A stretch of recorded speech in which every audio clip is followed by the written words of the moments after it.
Peace and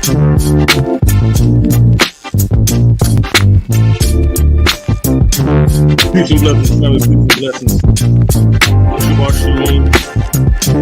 Giving all praises to God, Abraham, Isaac, and Jacob, our ancestors. Those who walked out before us, Yeshua, our Messiah, our Mashiach, our Savior,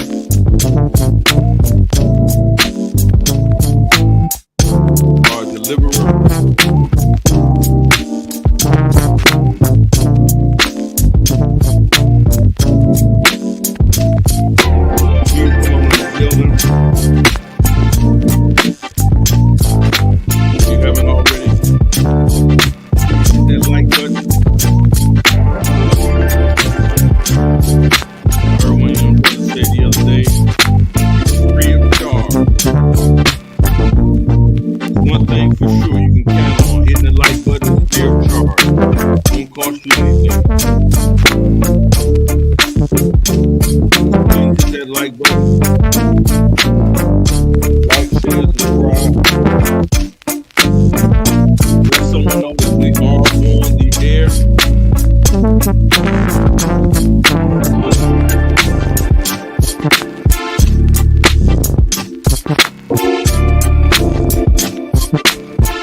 The scripture tells us how good and how pleasant it is for brethren and our sisters to dwell together in unity. Again, giving all praises to the Most High, Yah, our Abba, our Father. I hope you guys are doing well this morning. I hope you're up early this morning. Relaxing, going out your day, your various day.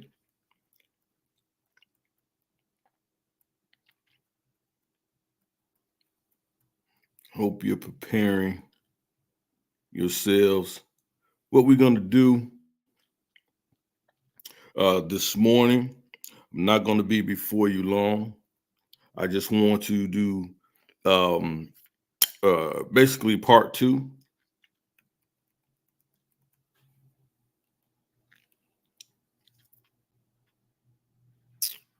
We'll basically do a part two in our regards to our lesson on yesterday and dealing with the Oahspe exposed. I really want to say thank you. I appreciate all praise to the Most High for the positive feedback that I received from a lot of people. A lot of people that watched the program on yesterday, even went back and watched the replay. Those I didn't even know listened to this channel or even really followed the channel. I was really surprised by some of the responses that I got, all positive, but really from whom they came from and how they shared information, they shared the video. And so I really do appreciate them for that. I always appreciate for those of you who joined us on today. And I believe that on yesterday, I think a lot of people were strengthened and appreciate the information that we brought out on yesterday. I don't think a lot of people were really aware of some of the things that we talked about on yesterday. And I even had one young brother say, hey, listen, I appreciate this and I got to do some more digging because I just didn't really know. And so I appreciate that. And that's what this channel is all about, is that you take what the Most High has had us to share with you and you take it and you do your own study and you build upon it. Right. And and use it to enrich, to enhance, to encourage, to edify your life, and give the Most High the glory and the honor for increasing your faith, right?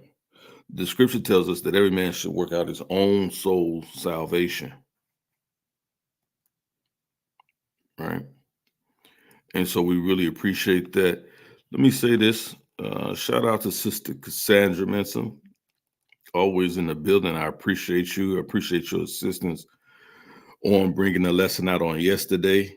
I really appreciate that for the work that you've done and moderating in the chat and everything else that you do.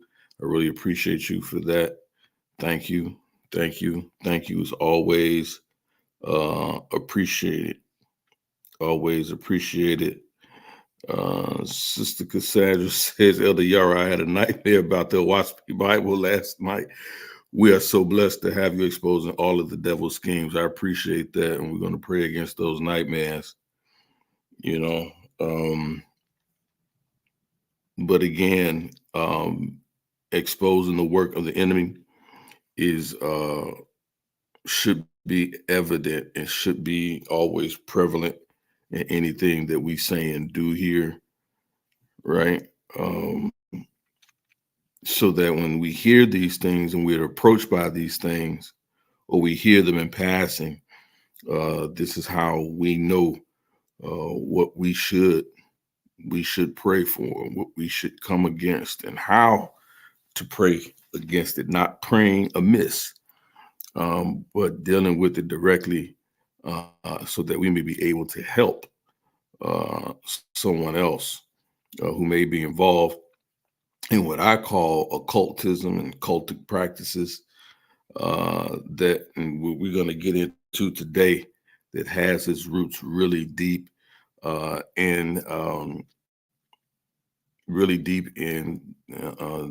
demonic fairings and anti-biblical scripts. Like I said, for those who who are familiar with the Oahspe Bible, if you just read it in its surface, it seems very, very unopposing, very, very non demonic to a degree. But once you begin to study it and look at it through the spiritual lenses of the Holy Spirit of the Most High, then you'll clearly begin to see the destructive path that it takes, the path that it puts one on, to really go against and denounce the power of the Most High Yah. And that in itself is an issue. It leads you into a place of deception and greed and all type of manner of evil faring, simply because it really destroys the heightened level of your spiritual growth and godlike conscience. It really destroys that. And so we're going to look at some things today that's even, I think that's even more telling about this particular new age teaching, this new age religion, right? That is strictly against what the Most High Yah has said in His Word. And so again, we're going to bring some things out today. Shout out to Professor Lovely Lady. I always appreciate you being in the building. It's always encouraging to see you here and supporting the way that you do. I don't take your presence lightly. I know you guys have busy schedules and many things to do, and could be spending your time somewhere else or locking arms with somewhere else, but you've chosen to be with us here. And I really appreciate that for all the work that you do. So again, I appreciate you for that. Sister Vivian, back again today. I really appreciate you for being in the building with us on today. Sister Vivian, shalom, peace and blessings to you. I hope you continue to have a blessed and prosperous morning and day. Glad for you to be here in the building on today. My good brother, Sick'em Dogs. Peace and blessings, he says, Elder Yara. In the listening audience, I've done some digging about this Oahspe. That man and his tenants are wicked as hell. Exactly. I really appreciate you, brother. I really appreciate that. That is why we do this show, so that you can do some digging, man. And that's what I said. That's what it's all about. And like I said, I'm just going to put information out there. Don't take my word for it. I tell everybody, don't take my word for it. Go dig for yourself and see, and see for yourself. Because once listening to someone and then getting into that information and pulling those things out and digging those things out for yourself, it hits differently. When you start to say, man, I didn't really know this was this. Because the way I hear them tell it, it's all cookies and cream, right? But now when you dig in that thing for yourself and you're just like, man, this is wicked as hell. Absolutely. Absolutely. So I appreciate you, brother, for that as well. So I'm going to get into this lesson today. So let me get started. And I'm going to pick up exactly where we left off on yesterday. If you guys anyone wants to revisit the opening or part one to this particular lecture and presentation, part one was done on yesterday, 2/2/24, and this is part two. And from what I can ascertain as at the moment, this is the conclusion of it, but this is part two. And we're going to be dealing with the Oahspe exposed, the occult, Faithist, and the Oahspe. That's the occult, Faithist, and the Oahspe. And so I'm going to share my screen. Let me do that. Back into that. And I'm going to be going back into that. Let me make sure that's where we are. Yes. I think right here. Right here is kind of where we were. I appreciate you, Sister Cassandra. Absolutely. Get your pens and your papers ready for taking notes. Now you can always go back and listen to this broadcast again. And that is why I do it, so that you can build your own library when it comes to topics that are relevant to you for your edification, right? And growth. We're talking about building, right? And ascending, going to a higher level of consciousness through the spirit and power of the Most High Yah. And again, Sick'em Dogs, I appreciate you, brother, as well. He says, for bringing out this utmost important information. Thank you. Thank you as well. I really appreciate you for the support. No doubt. Most definitely. Most definitely. So allow me to, again, feel free. Yeah, definitely. Feel free to reach out if you have any questions or comments or concerns. see the email address there, speaknazareth@gmail.com, right? I take a lot of questions, and I try to do, what I can, right, according to the knowledge that and the understanding that the Most High has given me, and I simply share that, right? I don't teach as a matter of right and wrong when it comes to certain things. So, if you have any questions, please let me know. Again, you see that email at the bottom of the screen, and I do appreciate the questions. A lot of the questions that I receive have led to me creating and building some of the lessons that I've taught on this particular channel. So I really appreciate your questions. Um, and I try to listen. I try to deal with the hard things, the questions that most people don't like to ask, right? They don't like to ask, but uh, there it is. So let's do this. Let's do this.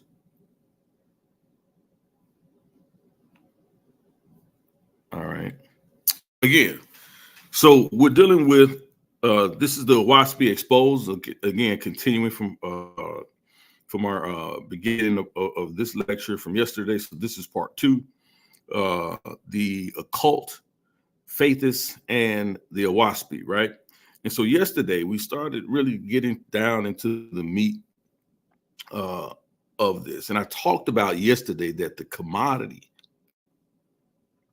that is the thing that is the most precious, the thing that is the most valued in all of these new age movements are the children.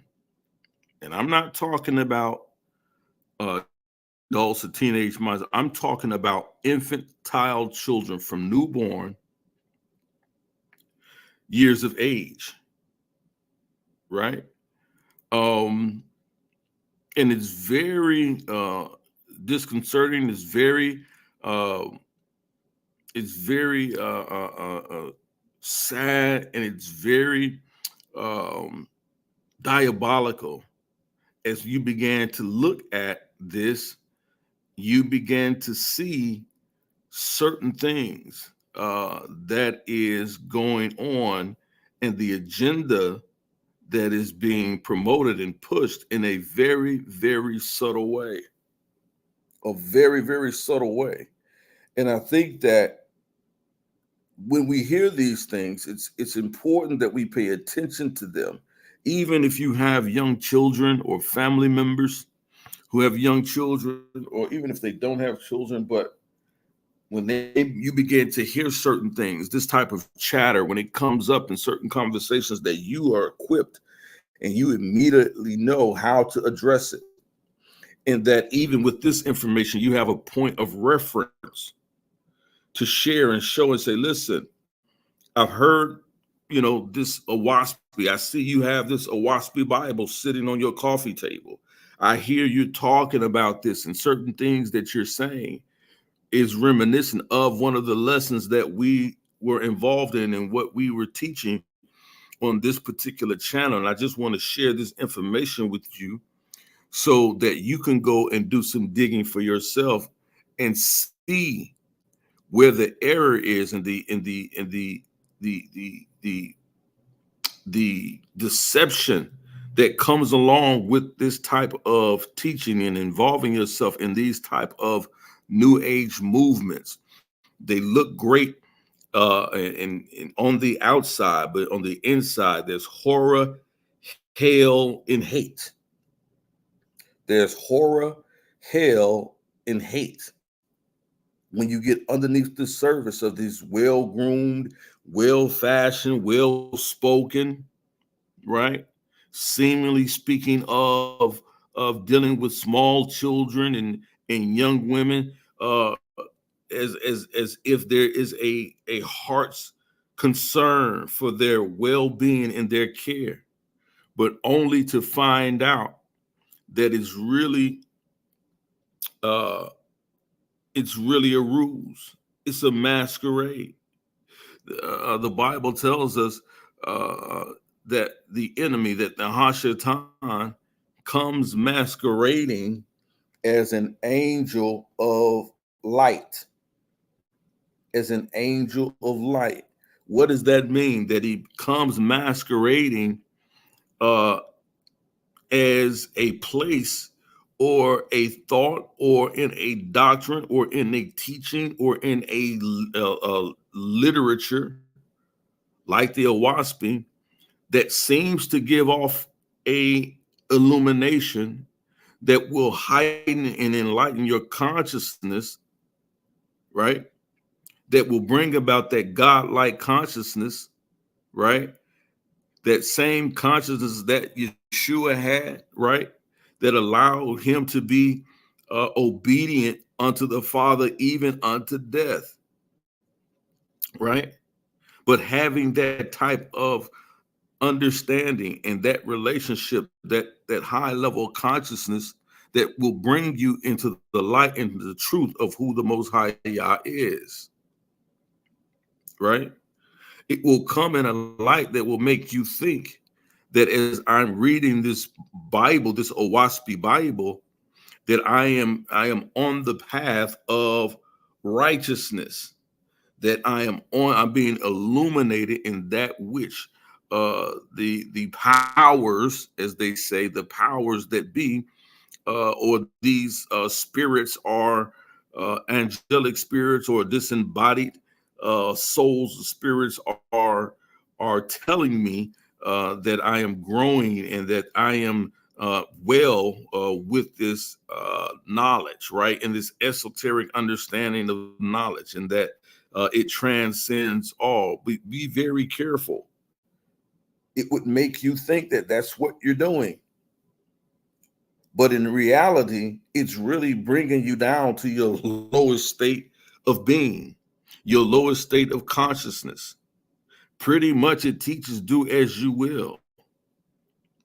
We talked about how it supports the theory and the understanding of reincarnation, that you can live your life as you please.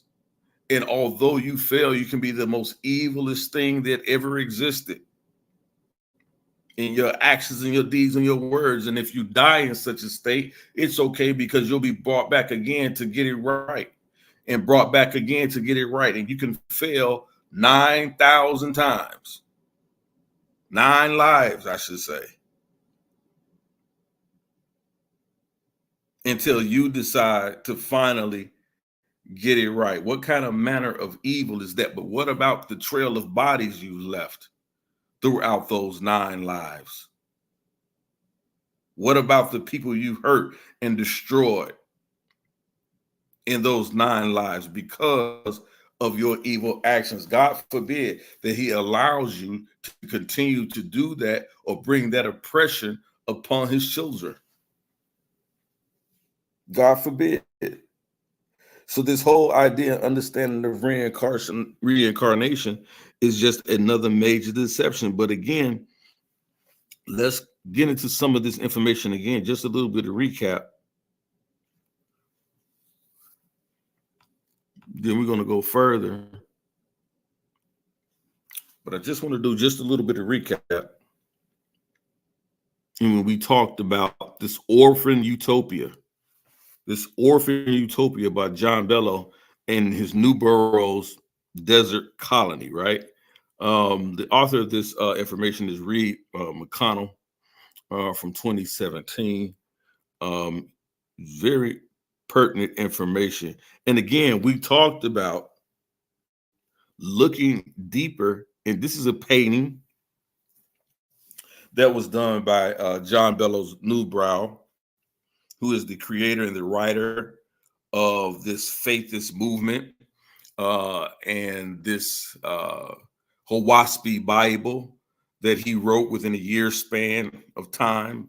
He says it took about 15 minutes a day, every day for about 50 to 52 weeks, that this is what he wrote under the guidance of angels, these angelic beings, who was prophesying these words to him and sharing these words to him, who took over his body. He put him in a trance-like state, and he began to type right? He used a typewriter, right? And they began to type for him, right? They took control over his hands. And I don't argue against it. I do believe that he was, in fact, indeed possessed by some demonic spirit or demonic entity that began to have him write this holy demonic teaching in this demonic book. I have no doubt that that occurred with him.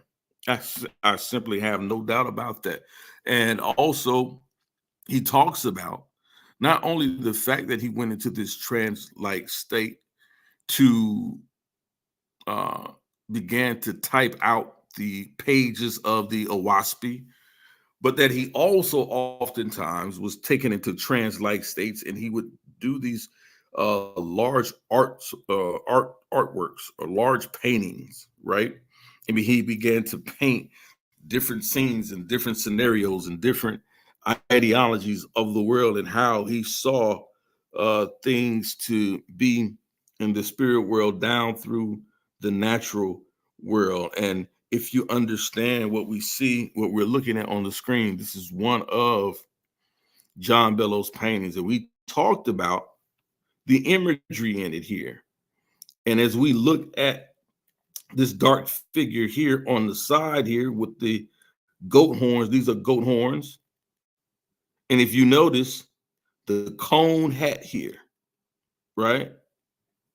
Or that pyramid, right? Y'all see that? That pyramid shape on the top of his head, right? And the goat horns and the goat ears, you see that? And he's holding a sacrificial knife. This is a sacrificial knife, a dagger. And we know that this is a depiction of Baphomet simply because of the pyramid, this pointed cap here, right? Which was a symbol of the goat of Semendis, right? And then we have these goat horns here, these goat ears, right? It's pretty much the goat head, the crown of the goat head. And then he has this dark robe here. But more importantly, what we see here, look at the feet of it. Look at its feet. Look at its feet. He has the hooves of the goat. And so as we are looking at this, we clearly see the imagery of the Baphomet. Now, the Baphomet is a entity, and we talked about that and talked about the goat of Mendes. We're going to look at that real quick. Let me share my screen so you guys can see it. We talked about this on yesterday. And so just for a point of reference, I want to show you, I want to read something to you guys as well in regards to understanding the goat of Mendes and the Baphomet. Because it's very important, because I want to show you some other actual imagery in regards to this. So this is from the article space called Learn Religions, and it's called Deciphering Eliphaz Levi's Baphomet, the goat of Mendes, right? And as you can see, it has here, many can't see it, but it has here in this image of the Baphomet, it has this pyramid right here at the top. And if the image was a little bit clearer on this drawing, you would see that right in the middle of that pyramid is that eye, that all-seeing eye, right? Or that eye of Ra. And we clearly see here more Luciferian symbolism, right? With the pentagram here, right? We see the goat horns, the goat head, as we saw in our other previous image, right? and we see the word solve and Cthulhu right here. Then we see here even more uh, imagery, right, of this goat of Mendes, right? So let's talk a little bit about it, right? Let's talk a little bit about it. It says the image of Baphomet was originally created in 1854. Now, mind you, this is exactly the same time the New Age movement has come onto the scene. The New Age movement has now come onto the scene. And so now we have this image of, and let me show you here. Now we have this image of the Baphomet. And as you can see, it has the crescent moon there. It has the pyramid here, just like in the Oahspe painting. If you can notice real here, it has the all-seeing eye there.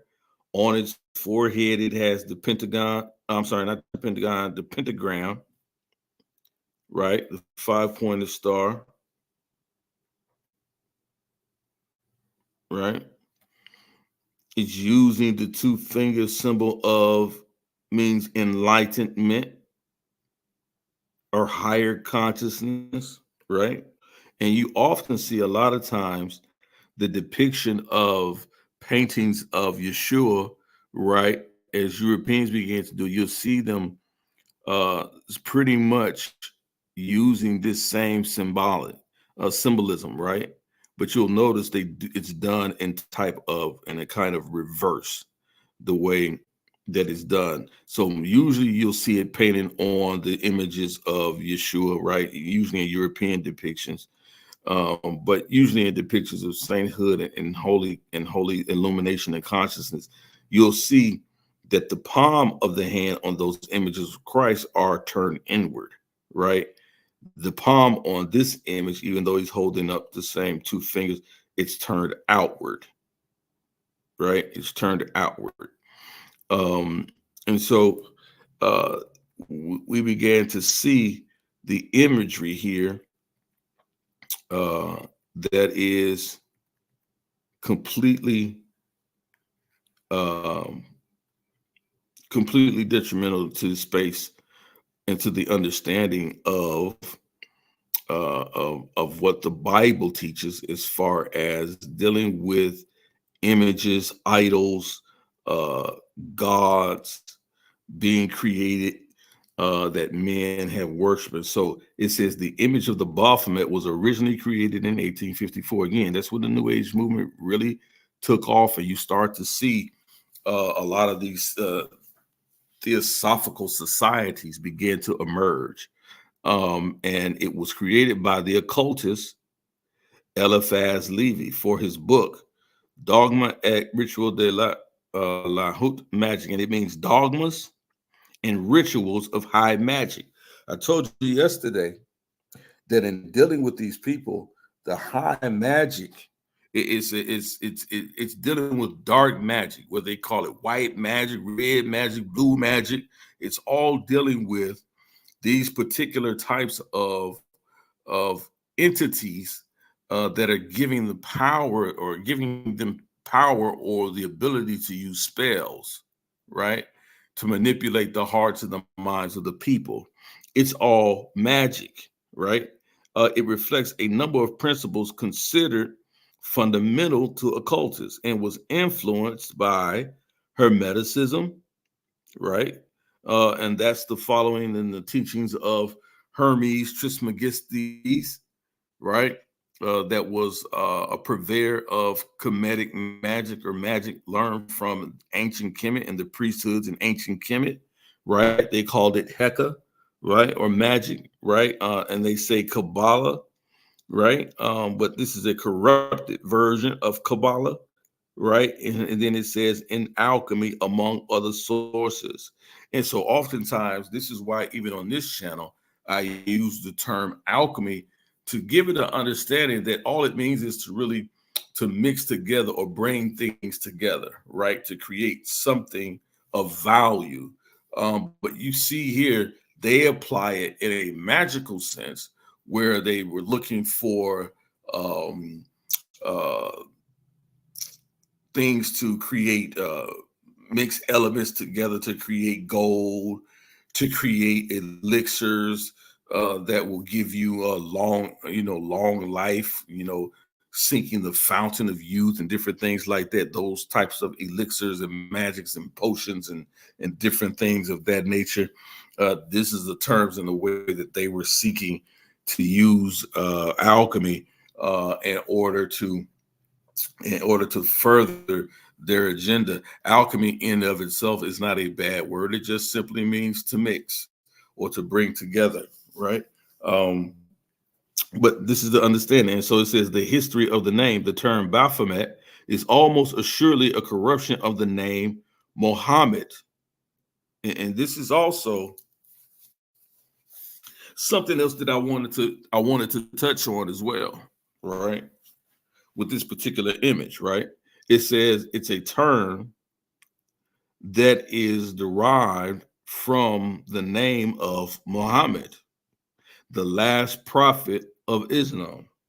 How intriguing is that? How intriguing is that?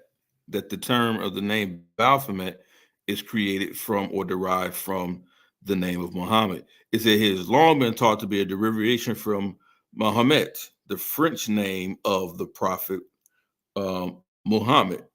The term gained notoriety during the trials of the Knights Templar in the 14th century when the Templars were accused of, among other things, worshiping an idol called Baphomet.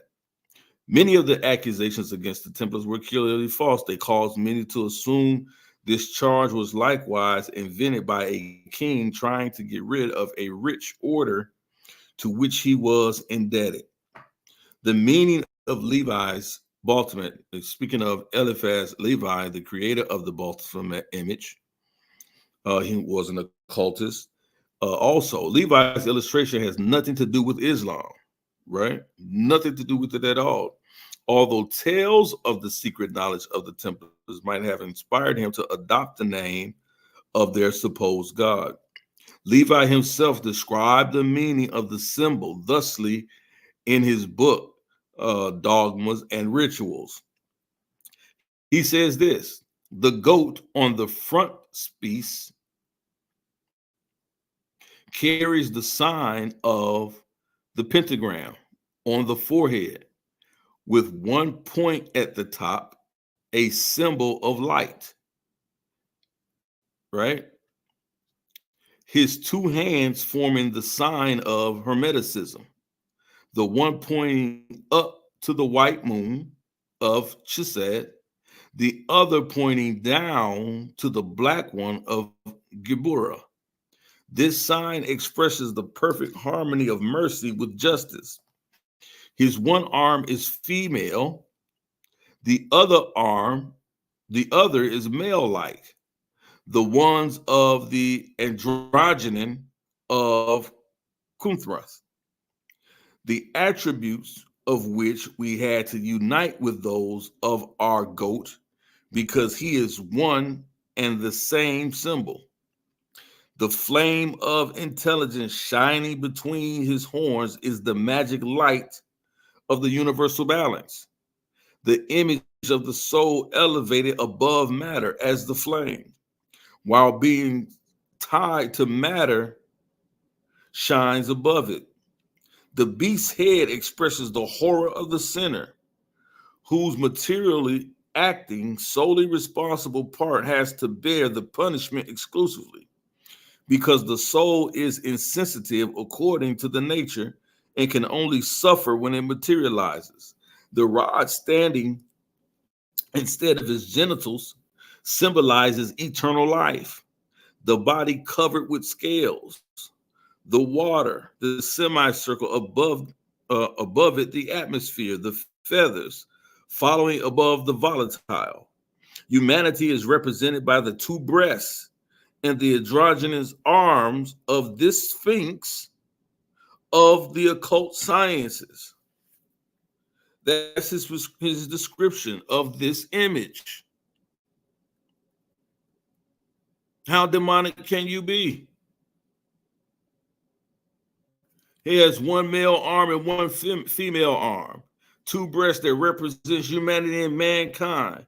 This is the eclipses, is the sign and symbol that is still used today for medicine. Right, this image here, the cat, the image, the rod of Cadmus, right? Talks about the pentagram here. This is where it talks about here also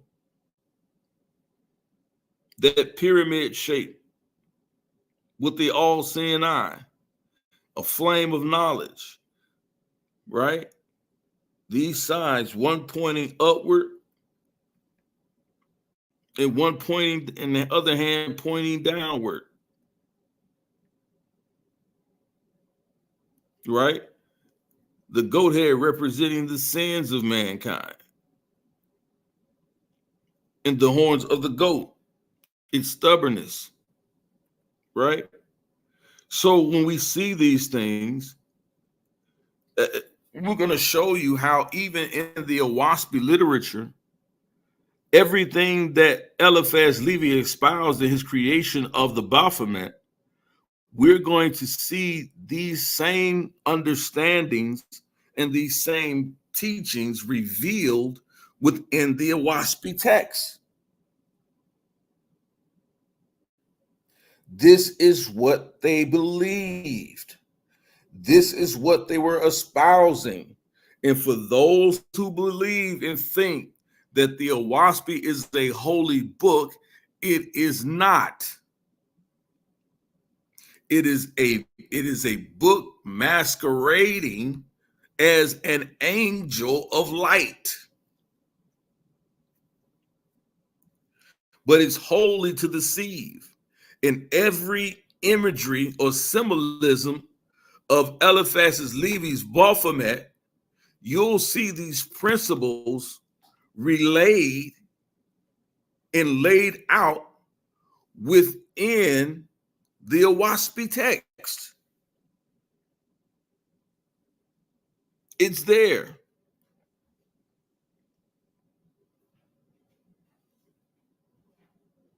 It's there, right?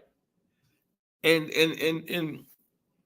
I'm gonna go back and show you guys, but I want to continue reading here. It says the polarity, the idea of polarity, such as, watch this, dividing the world into male and female energies, was a central concept within the 19th century occultism. This influence is obvious in Levi's Baphomet in several places. Y'all listen to this? Watch this. The gesture of one hand pointing up while the other hand points down. This expresses the Hermetic concept, as above, so below. Y'all have heard that a lot. As above, so below. It says it reflects how different levels of existence influence one another, whether those levels be intellectual versus physical, the spiritual world versus the material world, or microcosm versus macrocosm. Watch this.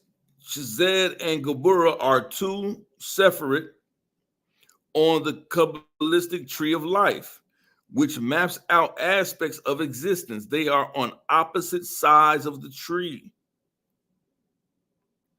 which are commonly understood to be male and female, severity and mercy.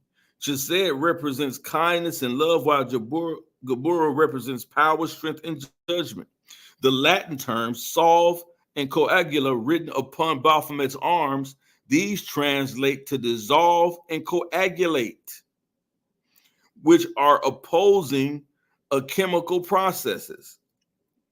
Multiple physical examples of Baphomet being both male and female breast and phallus one male arm, one female arm, right? The caduceus, remember I was talking about that. The caduceus like image replacing the phallus. That's that same symbol that you see when they make references to medical offices or anything dealing with medicine, right? You see that staff and it has the two snakes on the side, right? That image right there, which is taking the place of the phallus on the Baphomet, in which the two snakes frequently represent male and female. Watch this. Elemental forces. Baphomet also represents the unity of the floor of four Platonic elements: earth, water, air, and fire. Air and water are the easiest to identify through the fish scales with water and the symbolic semicircle of the atmosphere of air. Baphomet's feet are planted on the sphere of the earth, while a fire burns from his crown. Fertility and life. The choice of goat-like features for Baphomet comes from several connections between goats and fertility. Y'all understand what this is? Remember, I talked about the underlying commodity here. The most valuable thing here is young children. Young children, right? Watch where this is going. This male and female concept. Watch what it's teaching here. It says the choice of goat-like features of Baphomet comes from several connections between goats and fertility. Levy himself called the figure Baphomet of Mendes, comparing him to what he believed was a goat-headed, listen to what I'm telling you, a goat-headed Egyptian god. A goat-headed Egyptian god honored for fertility purposes. Wise emphasis on the magic and fertility and aspects of these particular deities and symbolism. This male and female, everything that he's talking about, this imagery, right? That deals with male and female and fertility, occultic sex practices, occultic orgies. This is what we saw happening down in Canaan land. That's why I called it a Molekian or Molech practice, ritual practice. Molech, the Canaanite deity that we know was prevalent and central to child sacrifice, it required child sacrifice. Well, how could the nation of people living down in Canaan, how could these people appease this god of Molech who required child sacrifice if they didn't have children to offer as a sacrifice? So if this deity they worship required child sacrifice, guess what? They had to keep an abundance or a supply of children, infants, to sacrifice to this deity. So they would impregnate the women. And as we know, this would have been at very early stages. They would impregnate these little girls today. They would be, the moment they would come on their flower, they would impregnate these women, these girls, these virgins. They would impregnate them. They would have their children, and then they would offer those children back to Molech. And they had to keep repeating this practice in numbers in order to appease the deity. I am John. Absolutely. I'm glad you brought that out. He says a kid is a goat.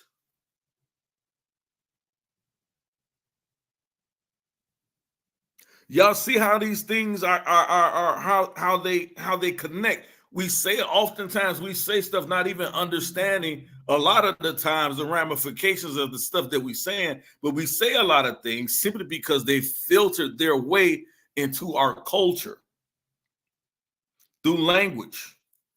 They filtered their way into our culture. Now, when we say kid, I hope many of us are not referring to, to child sacrifice unto, these demonic forces and spirits. But we don't understand a lot of times the stuff that we say comes from those ideologies.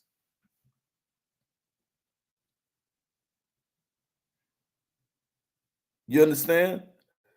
These are the things, and I'm going to tell you, these are the things, these fertility demons, these fertility deities were prevalent in the New Age movement.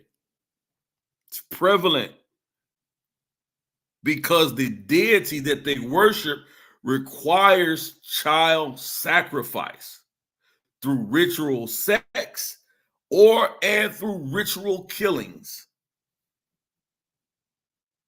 And I'm going to show you another form of ritual killings. Is not just by what we saw with the Oahspe. Let me show you. Let me go back and show you this Oahspe image real quick. Let me show you this Oahspe image real quick. You see there? That Baphomet image right there? It's holding a sacrificial knife.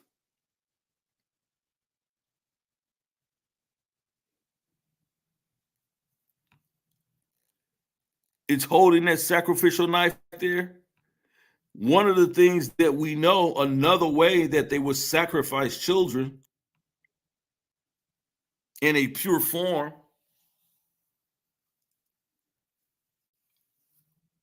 was to starve them to death. Was through starvation. It was part of one of the ritual practices of child sacrifice. We're going to get into that. But let me continue. It says they deal with the goat-headed Egyptian god honored for fertility purposes.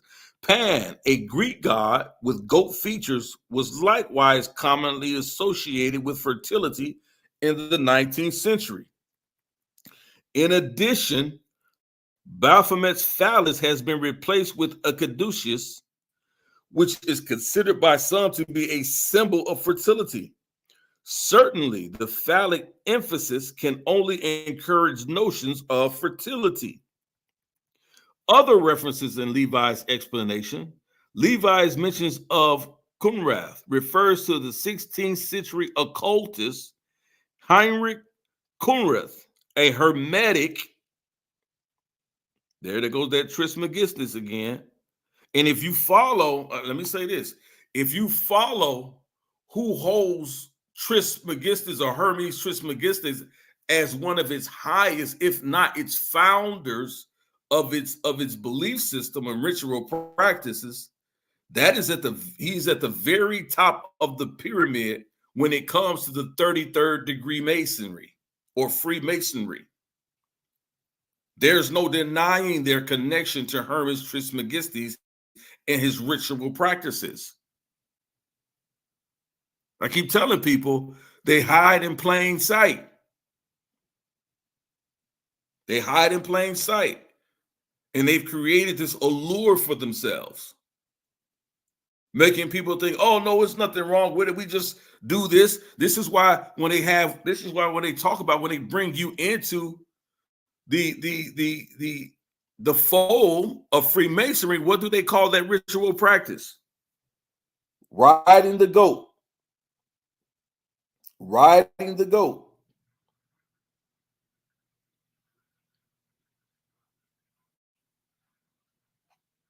Absolutely, I am John. We also see the scapegoat also makes an appearance in the Torah,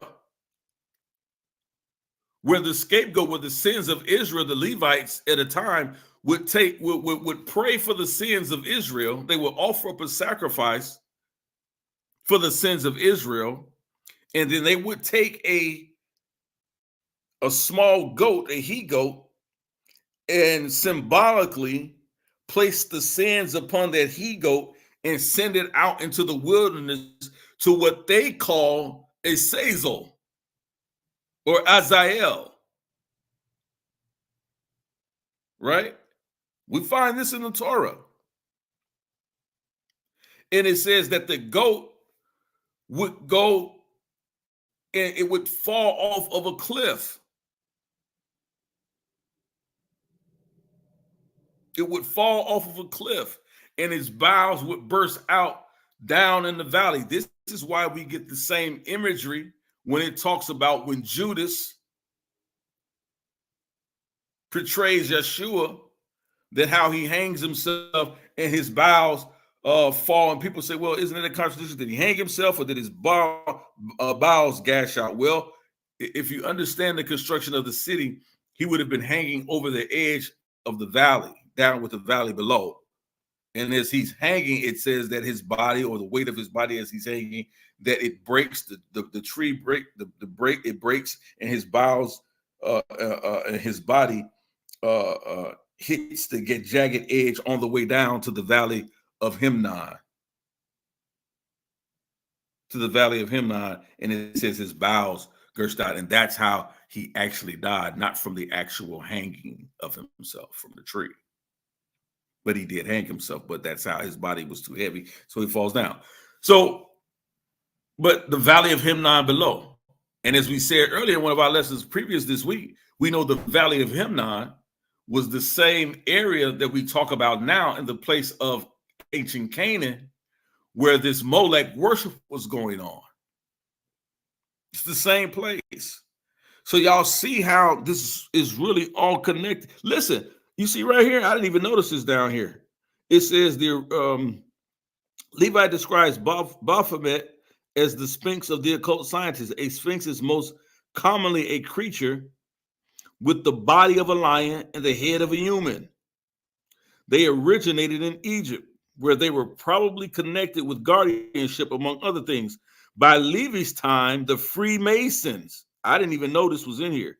The Freemasons were also using sphinxes as symbols of guardians of secret mysteries.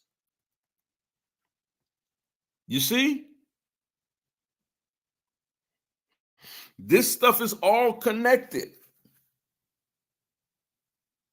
It's all connected. And when you start reading this Oahspe Bible, this is what it's telling you. It's giving you all of the same symbolism. It's giving you all of the same imagery. That's what it's teaching. That's what it's teaching. But these folks will have you to believe that it's the same as the Bible we use. It's the same as the ancient scriptures from the law and the prophets. It's the same. It absolutely is not the same. Everything in it is antithetical. It is anti-Yah. We read yesterday how in the Oahspe it teaches that the Most High Yah, the God of Abraham, Isaac, and Jacob, got to punch the clock. He's only to control heaven for a certain period of time, and then he got to, somebody else gonna take his place. They got the Most High punching the clock in the Oahspe.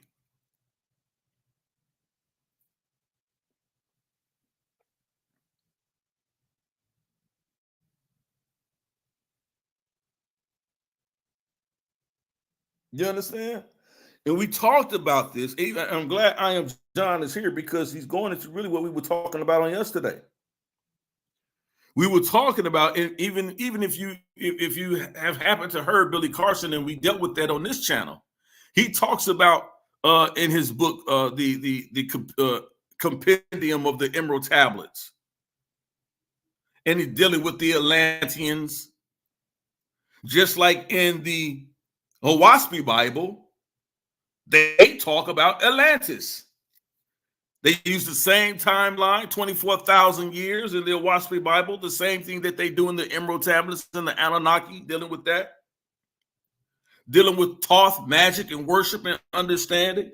All of this stuff is the same thing. Mind you, it's very interesting that Alexander snitching with the Anunnaki and all they didn't start writing this stuff until after this New Age movement came about.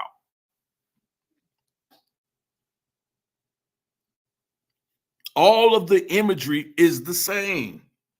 All of the symbolism of it is the same. And everything that Eliphaz Levi describes in his creation of the Baphomet idol is laid out clearly in the Oahspe. How is that? Because it's all from the same root.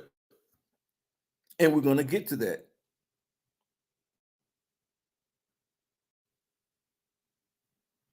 It's all in the same root. And we're going to get to that. Let's go back to our presentation. We talked about this on yesterday. I think I want to, this is the same one here. But remember, we talked about in this painting that yesterday, even sometimes is referred to as the three worlds. The painting depicts the three realms outlined in the Oahspe. The works lower third, where the skeletons can be seen, depicts corpore, which is short for corporal. Right? This would be corpore, this realm here. The false god Christ figure occupies the middle region called atmospheria, right? Which would be here. And then the now faded upper portion represents Etheria, or the higher heavens, which would be this area up here, right? And notice, I want y'all to notice something too. If you really look closely at this imagery here, they are people behind them in this upper Etheria. These are angelic beings. This is another angelic being, right? But these are souls that are back here. But look under the imagery here in this painting, this particular painting. You only see the faces of horrified and tortured women. Look at it. Look at it. These are tortured, oppressed women.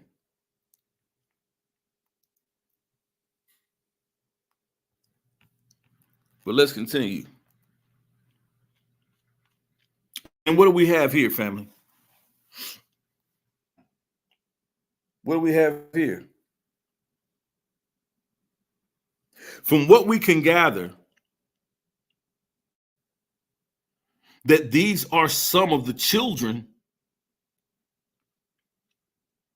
that John Bello Newsborough and his wife were able to glean from orphanages, people dropping them off at child centers.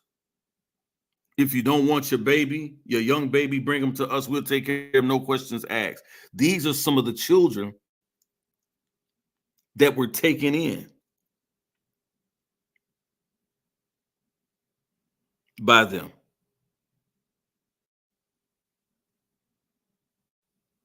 And they were seeking thousands of children at this age. Look at the faces of these young children.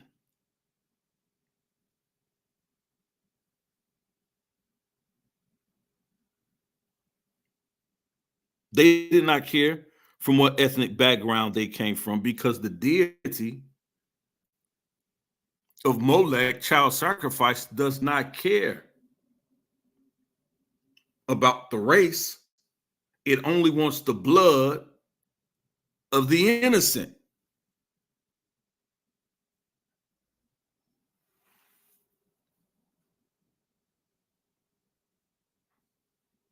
They only want the blood of the innocent.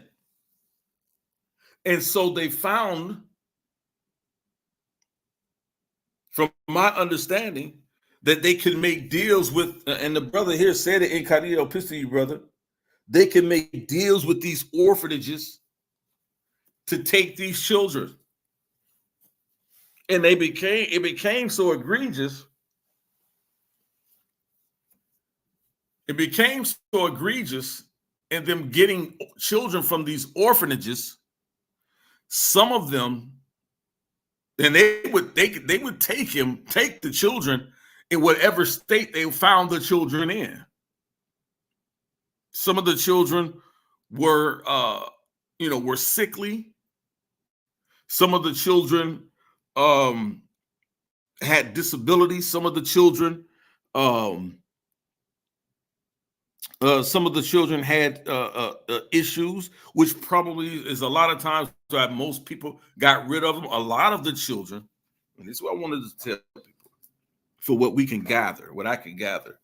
A lot of the children were mixed race babies. And I would say they either had white mothers who had children with black men, or they were children of affairs. These were children that people put into orphanages. They had no parents, or parents didn't want them. But a lot of them were there simply because they were children no one ever wanted anyone to know that they existed.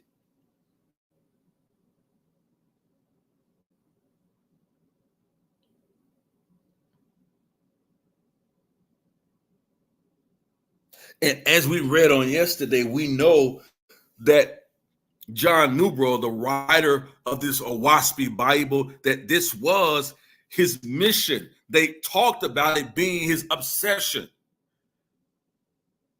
wanting thousands and thousands and thousands of little babies that he liked to refer to them as babe.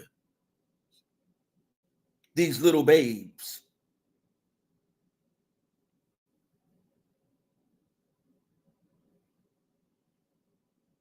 These little babes.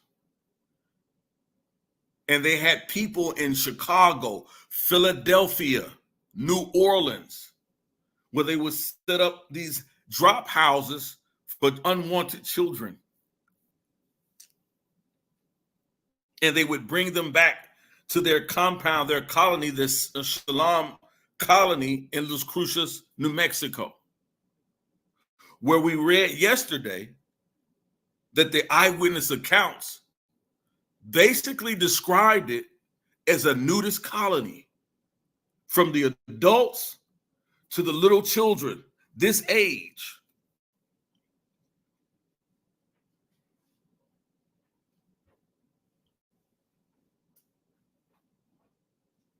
But when they were pressed about why they wanted so many children,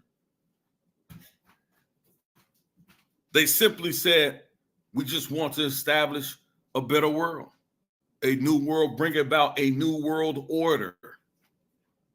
But they never could give any specific plan or idea why. But we know why. We know why.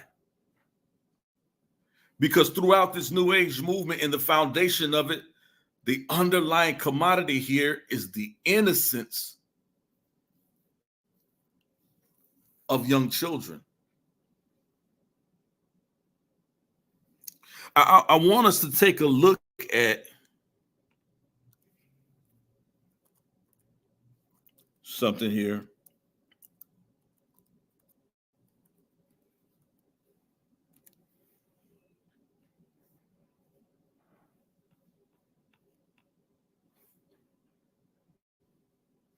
I want you guys to read something here.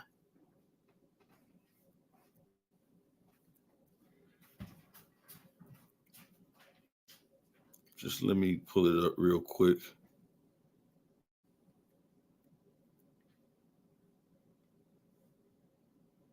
See if I can find it.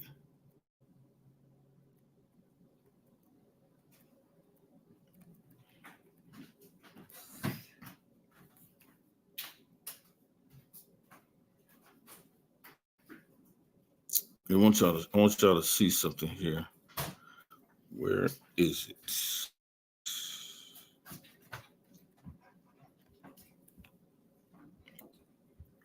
I want y'all to understand something about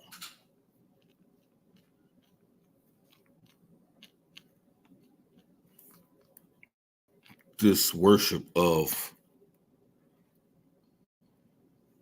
Molech.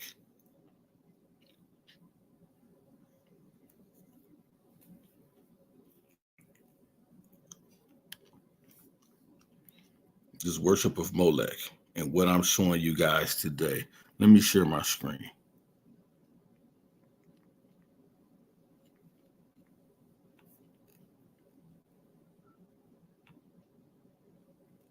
Let me share my screen on this.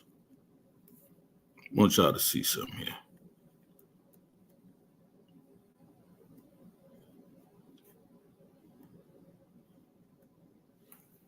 You know, we should be able to see it.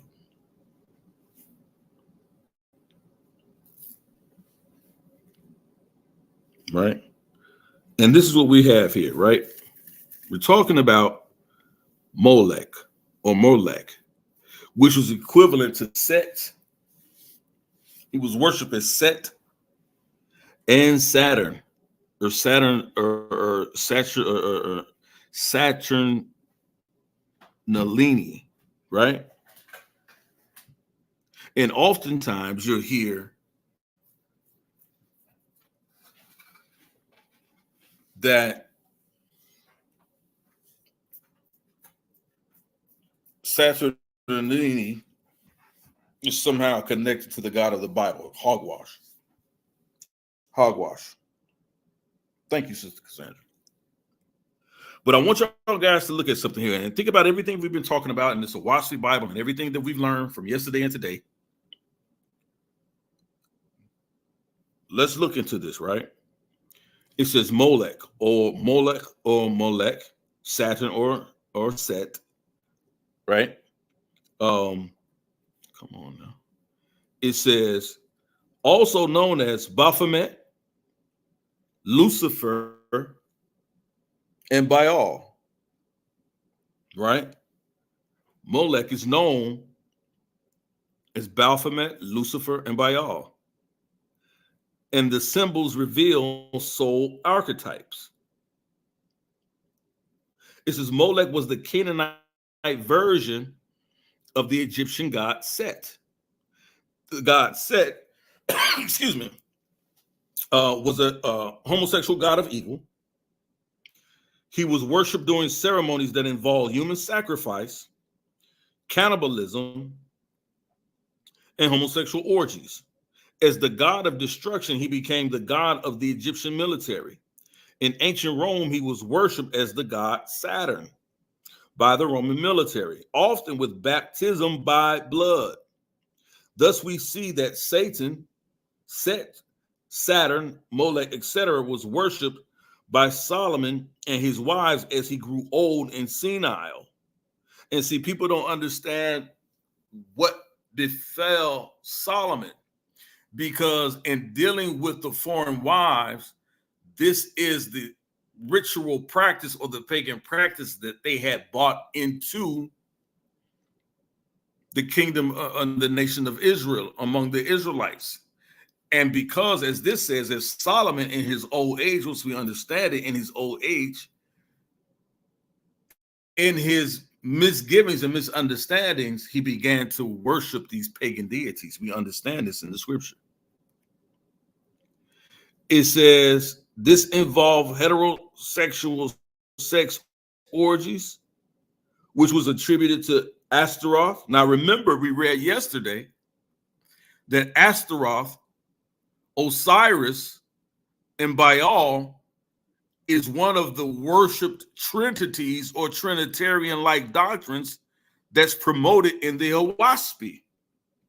There is a book called, I believe it's the Book of Osiris, is one of the books, one of the plates within there in the Oahspe Bible. And it deals with Astaroth, Baal, and Osiris and the worship of these deities, right? It says this involved heterosexual sex orgies, Astaroth, homosexual sex, Baal, Set, Satan, Molech, human sacrifice, Molech, and even cannibalism, Set and Molech. Our modern high-level military leadership appears to have the same values as the ancient. Our military ruling classes, part one, when they explain K grids, explain see the K grids files for more on how the occult Illuminati have taken over our military leadership at the highest levels. Also see Franklin cover-up, right? That's a whole other topic. But I wanted to show in here where it says, oh, here we go. Molech was always associated with the bull god. Why? The bull god has always been associated with Baal. In fact, in Hebrew, there are no vowels. So it really is just the same word, Baal, right? Or which means bull, B-U-L-L, or Baal, right? Molech was represented as a huge bronze statue. This is what I want to get to. With the head of a bull. The statue was hollow, and inside there burned a fire which colored the Molech a glowing red. Children were placed on the hands of the statue. Through an ingenious system, the hands were raised to the mouth as if Molech were eating, and the children fell into the fire where they were consumed by the flames. The people gathered before the Molech were dancing on the sounds of flutes and tabourines to drown out the screams of the victims. According to some sources, the Molech in the Old Testament is not a god, but a specific form of sacrifice. Molech was an ancient fire deity of a common type worshipped throughout Canaan generally and Phoenicia particularly. And we know if you go into extra biblical sources on the account of the Canaanites, especially those in Phoenicia, the Phoenicians, the Romans even record the horrific child sacrifices of the Phoenicians. The Romans were horrified for what they found out the Phoenicians were doing, worshiping Molech in child sacrifice. It says under various names, depending on the city or country, Molech is essentially identical with Chemosh of Moab. And this is why when you go into Numbers chapter 24 and 25, and it talks about how Moses and Phineas were fighting against the Moabites. One of the reasons when you read Numbers chapters 24 and 25 is that a plague of disease, and in some studies it calls it a disease more likely syphilis had broke out among Israelites. Why did this happen? Because they had begun to do ritual orgies practice unto Molech or unto the god Chemosh of the Moabites. And so syphilis had broke out in a camp that over 20-something thousand, according to the scripture, over 20-something thousand Israelites had died of this venereal disease, this syphilis. And so in order, they didn't have penicillin at the time. And so in order to get this disease out of the, or to stop it, you see Moses ordering the annihilation of those who had this disease and those who were worshiping this deity. Why? Because it was effectively spreading this disease of the Israelites. It had gone throughout the Israelite camps. And so this practice, which was outlawed in the law, right? This ritual orgy practices that were being done with the Moabites, that even at very young ages, the men that had wives also had syphilis of the Moabites. The young men, the young boys at early ages were even being sexually abused, but they were giving wives. So they also were contracting this disease, and they were spreading this disease around. So when many people read the scriptures in Numbers 24 and 25, and they say, wow, what happens here? Because later on, it talks about how the Israelites took the virgin girls, right? Or the virgin women. I tell people, if they really understand the text and what was going on at this particular time, and everybody wants to debate me on it, y'all can if y'all want to, because I've heard it all before. What Moses does is he has to wipe out that sickness, that disease that is being produced through these ritual orgies. And so he just has them killed. First of all, for idol worship, and then for spreading this disease. This is why Phineas is regarded so highly, because he still finds an Israelite still having and practicing these sexual orgies with one of the women of Moab, still continuing the spreading of this disease. But then it comes to a part where people get really concerned about the scripture when they don't really understand it. When it talks about then, why is it that they left the young virgin Moabite girls alone? Why didn't they just kill them? They just wanted to take the girls. No, the virgins simply meant this, one or two things. They were either to be sacrificed to the god Chemosh. These virgins, they had to be ritually pure, so they weren't involved in these orgies. So they would not have carried the disease, but they would have been sexually pure to be offered up to a sacrifice to Chemosh, right? As well as, because of that, as I said, they were ritually pure. They hadn't known a man.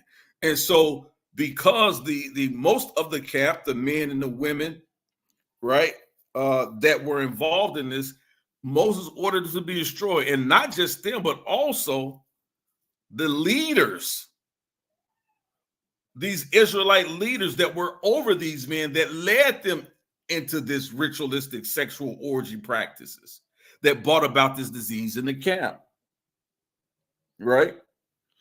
And so when you understand the scripture in this context, you'll understand that they dealt with a lot of this. Sexual orgies, ritual orgy practices was rampant in the land.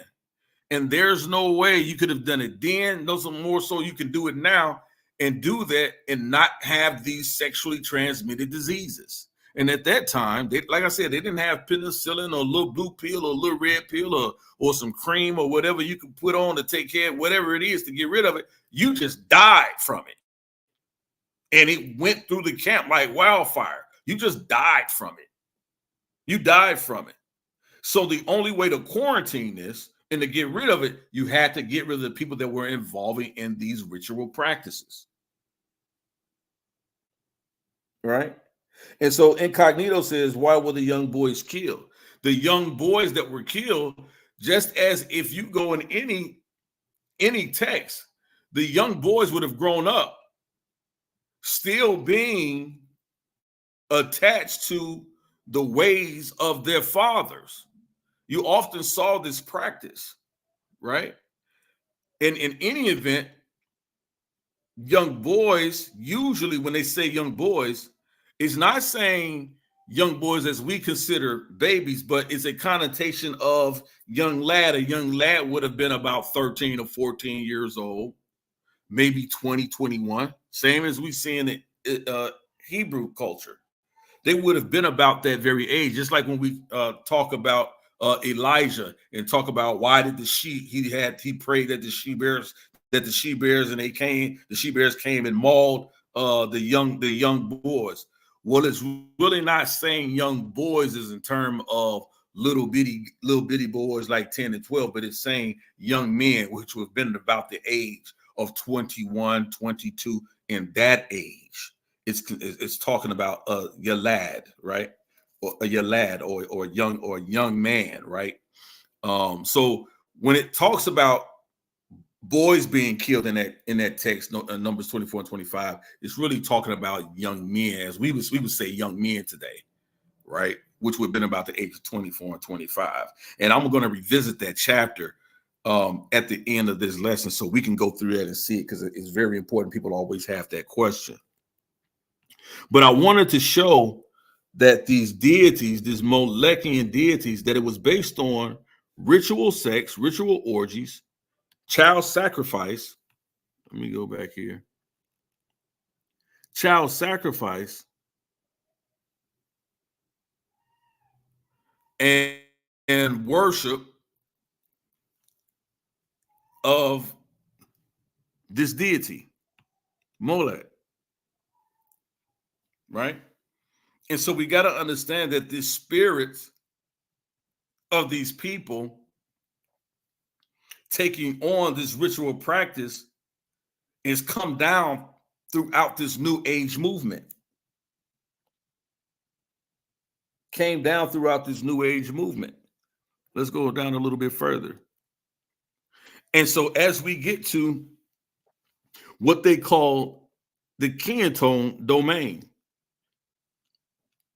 the domain was a spiritualist colony in Kiantone, New York.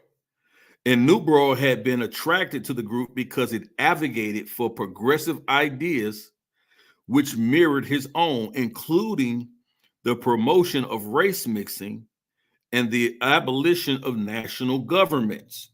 They were on this new world order. And we're going to get into why they really promoted race mixing. Why they really promoted race mixing. One of the reasons why they promoted race mixing is because Newbrough himself was a trained physician. Even though he was a dentist, he still went to medical school. The prevailing understanding about blacks or Negroid people is that somehow they were better suited physically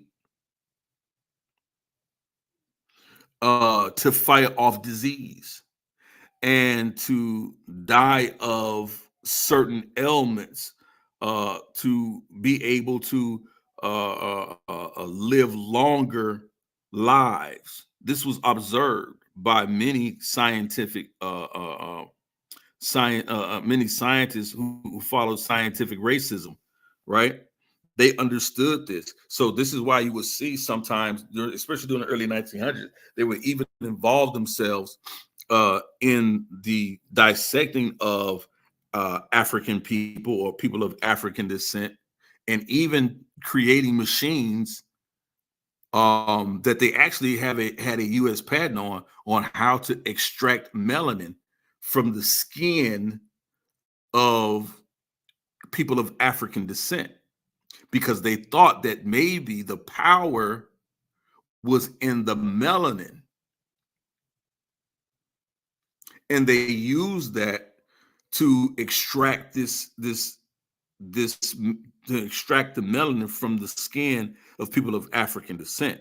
And so that when they found out that that was too arduous, because you needed so many bodies to get so many ounces of this stuff, you need so many dead bodies. This is not something that they could extract from a living person.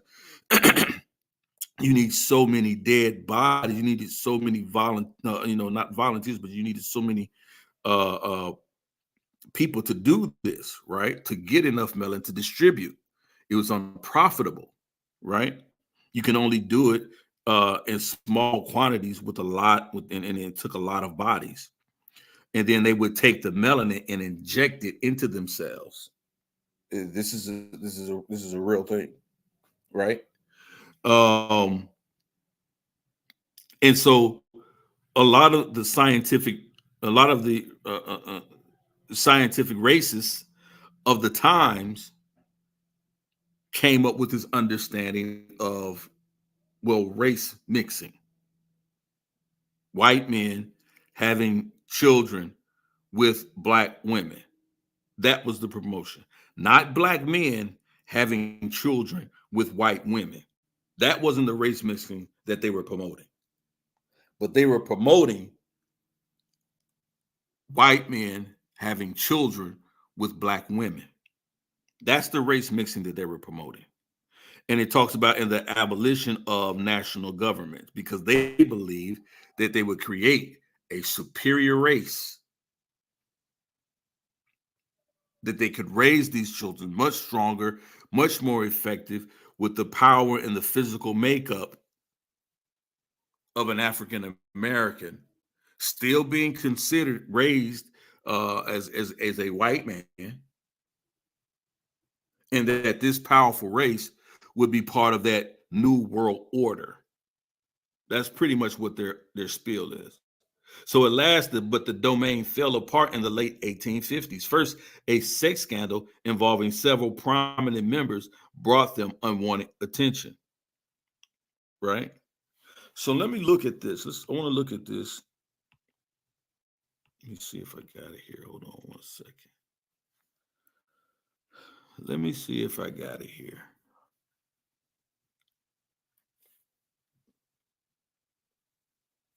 Let me see if I can go here. I'll go down here.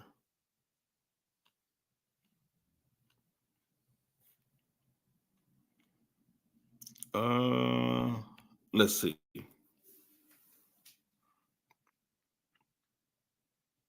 And then we're gonna start getting to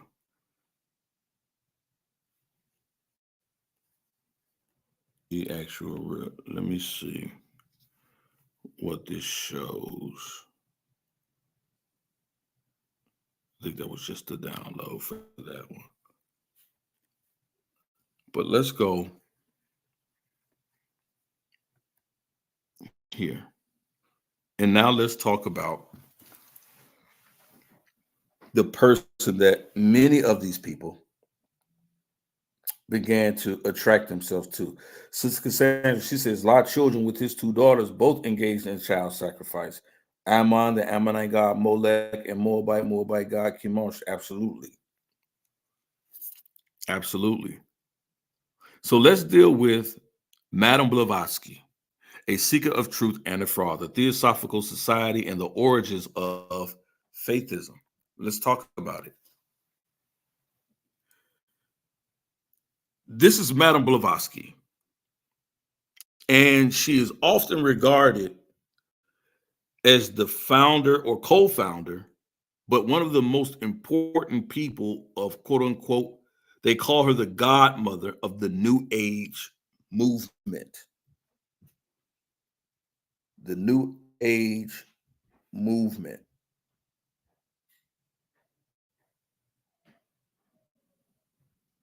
Right? This is very important. Look under her picture here. I want the guys to see something right off the bat. She was a Ukrainian theosophist, and we're going to break that down, what that means. Madame Helena Petrovna Blavatsky. This is circa 1870. And the cover of the magazine she founded called Lucifer. And there it is. This depiction of an angel, right? Under the light or the star of Venus, this illumination. But this is her magazine she founded, Madame Blavatsky, right? And again, her magazine was called Lucifer, right? But let's really get into it. Who was she, right? The godmother of the New Age movement co-founded modern theosophy that combined mystical and magical beliefs. You'll be surprised the people in the community that follow this ideology. And one of the listen, that we hear their names all the time, but they follow this right today. It says Madame Blavatsky, as she is often called, was a co-founder of Theosophy, an esoteric late 19th century movement that combined aspects of mystical and magical beliefs with bits and pieces of Eastern philosophies bound up in Hindu and Buddhist teachings. Given Theosophy's central role in bringing Asian religions, traditions to Western cultures, she became known as the godmother of the New Age movement. Sounds familiar, doesn't it? Especially in dealing with this Nuwapian understanding. Let's look at something.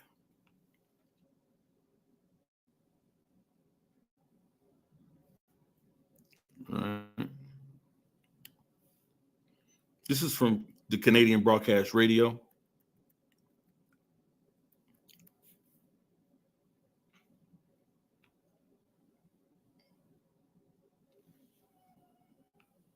where we clearly see this.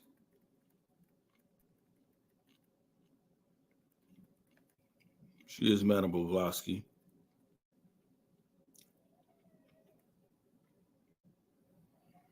And let me close some of this craziness out. And let's read a little bit. We're going to start right here. Peter Washington, author of Blavatsky's Baboon, sees Blavatsky as an anti-establishment figure. Madame Blavatsky relates to the New Age movement today because she challenged the established order of Christianity.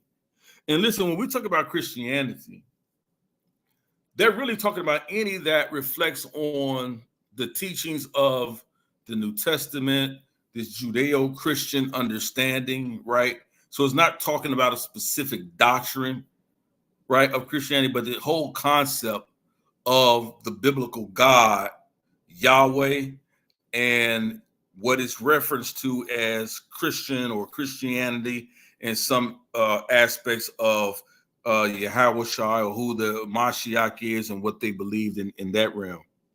It says it's an essential feature of the New Age that it's always in opposition. It's always somehow anti-establishment. She became a model for the build your own religion school. That's it. Build your own religion school. That's what Madame Blavatsky was about. This is the same concept you see in the Oahspe Bible. We don't argue. If you go on their websites, they'll tell you, we don't argue. We accept everybody's belief. We don't argue against anybody's belief. You can add to what you want to add to it. If you want to add Osiris to Molech, go right ahead. If you want to add Osiris and Molech to Asheroth, go ahead. If you want to add Osiris and Asheroth and Molech to Jesus, go right ahead. Build your own religion. That's the core teaching, one of the core teachings of the Oahspe. They'll tell you that right today.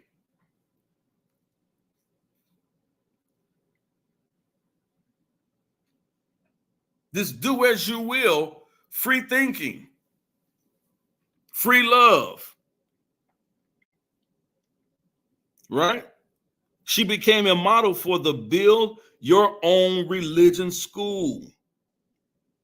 This was something that Blavatsky translated into action. I'm going to tell you, we're going to get now to the meat of this so y'all can understand when y'all hear these people talking about the Oahspe this and Oahspe that, understand where it came. I guarantee you, many of them have no idea that it's really connected to a Luciferian teaching. It's Satan worship. It's at its core this New Age movement. And it's influenced through Madame Blavatsky, this woman here, right? It says Blavatsky was born in Russia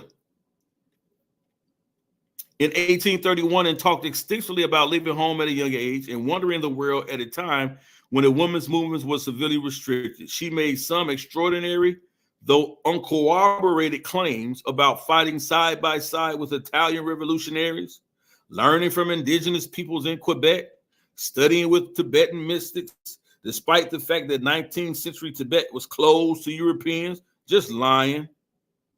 Her stories culminated in a claim that she had spent years studying with masters from the past and moving beyond this world to connect with the next. She said she was a seeker and a seer, connected through time and space to ancient sages. This is a story of John Bello Newbrow, the writer of the Oahspe.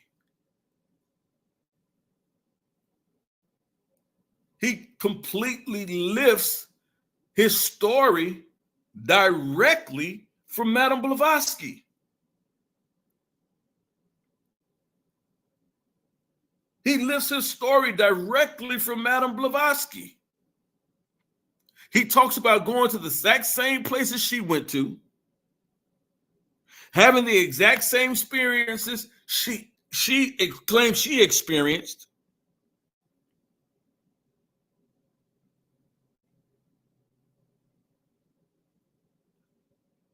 Being a seeker and a seer, the exact same claims.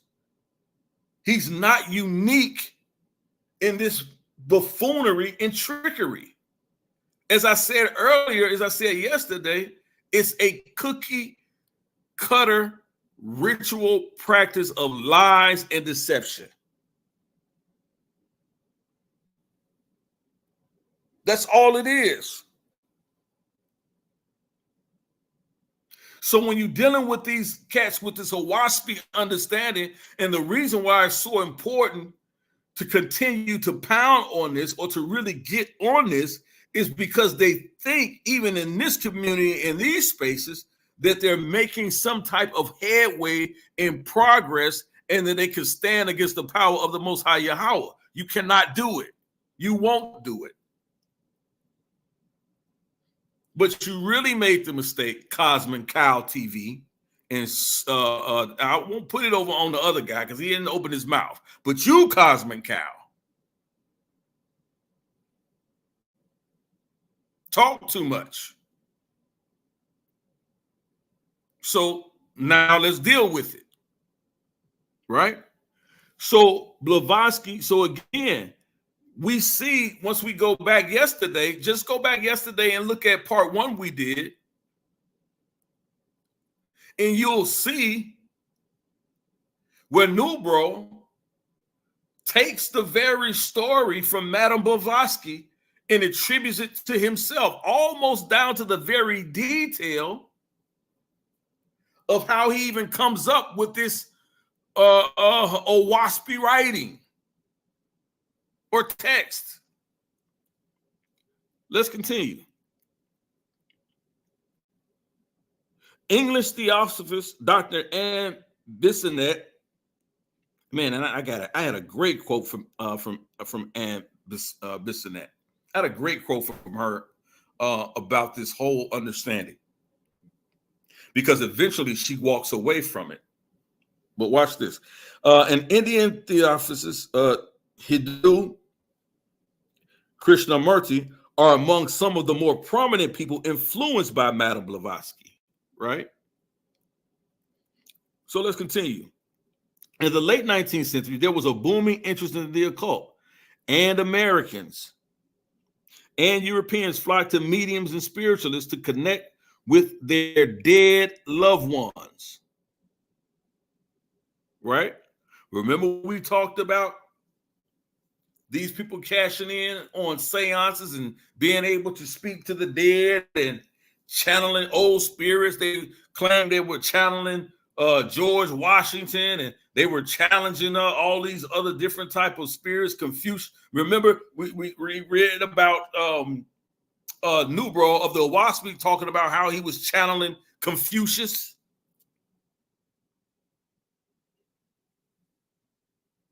Right?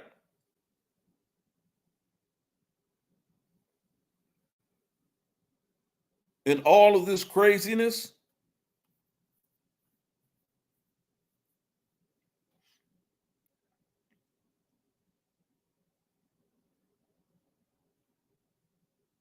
Right? It says the interest in seances were part of a broader Victorian cultural shift when European and American Christians began doubting biblical accounts of the creation of the world. Emerging scientific evidence was putting pressure on scriptural literalism and the received creation story. People were looking for something new and different, a way to make sense of a rapidly changing world. Declared a fraud in 1870.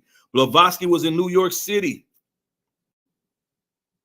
same place where our good friend John Bello Nubro claimed he went into a trance and he received this extraterrestrial understanding of how to write and what to write in the Oahspe. This place is New York City, and taking advantage. Remember, people, I do believe in spiritual principalities, that certain spirits rule over certain parts of the land. That's why in some places they're known as the murder capital of the world. They have a spirit of murder that rest, rule, and abide over that area. Same thing with the LGBT community. That's why they flock in certain areas, certain cities, right? These cultist movements, they love being around the mountains in Utah, and all the occult found all in the area. New York City, seances, big with that stuff. Down in New Orleans, ghosts and goblins and all that old type of stuff. My roots is from New Orleans, but as I talk, as I go visit, just my wife and I recently visited New Orleans, and all this occultic and voodoo and hoodoo stuff all over the place. Just demonic spirits rested in these areas, right? It says Blavatsky was in New York City and taking advantage of the shift, firmly embedded herself in the seance circuit. She was a natural, and her seances became extremely popular. 5 years later, the charismatic but still mysterious Blavatsky established the Theosophical Society in New York. It described itself as an unsectarian body of seekers after truth who endeavor to promote brotherhood and strive to serve humanity. We've heard some of these folks around here talking about do as thou wilt. Do as thou wilt. Right?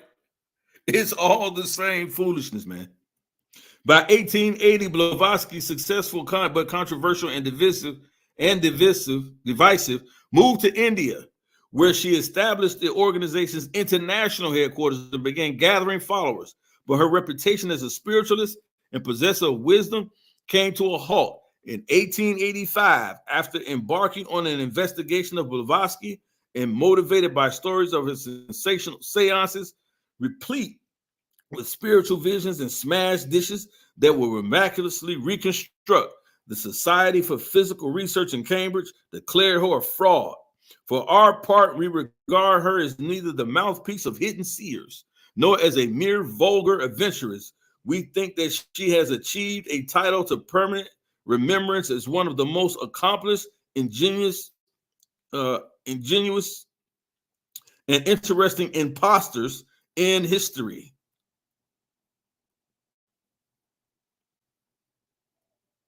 This is the main building of the Theosophical Society in Adar, India in 1890. Despite being labeled a fraud, Blavatsky's influence remained, and her imprint on what later became the New Age movement is undeniable. Her thinking influenced a range of artists from Gustav Mahler to Wassily Kandinsky and Lauren Harris. Is there a solution to the enigma of Madame Blavatsky? Ideas contributed Pioli Roy suggests whether or not one believes in any of her stories, she does offer a chance to speculate, to challenge assumptions and beliefs in what is possible. She adds that perhaps that this is the legacy she's left behind. Madame Blavatsky does not give us the answers. She gives us questions, and more questions. That is the understanding of where we get the founding and the influence of this Oahspe teaching from. It comes directly through the influence of this devil right here. And if anyone disagrees, let's bring it. But this is the foundation of the whole Oahspe teaching. Right? And this is what this is. That's what this is. But we have to be very careful in our understanding when we're dealing with these occult practices. And we have to go into a lot more, as D-Red, shout out to my brother D-Red said, we have to go into a lot more of occultism here in America. It's thriving. It's influential in our politics, in our entertainment, in our schools. We think these things are miscegenated.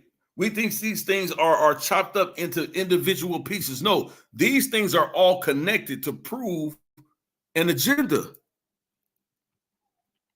They have an agenda, and it's all connected one to another.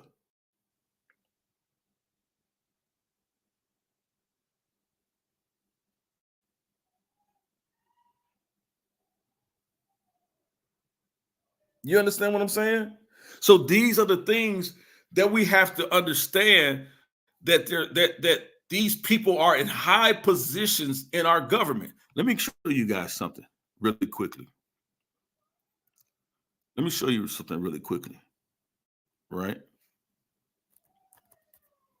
Let me show you something really quickly.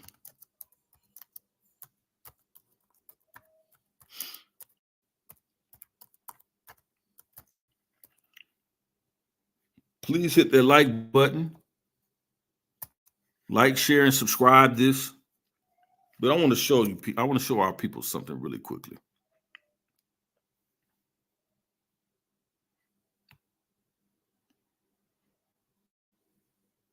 Because sometimes folks don't really get an understanding of something until you really allow them to kind of see for themselves. And we don't have a problem with that here, right? Let me do this. I'm going to share my screen. I'm going to share my screen.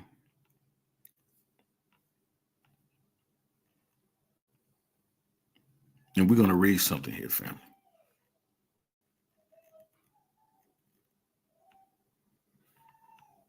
All right.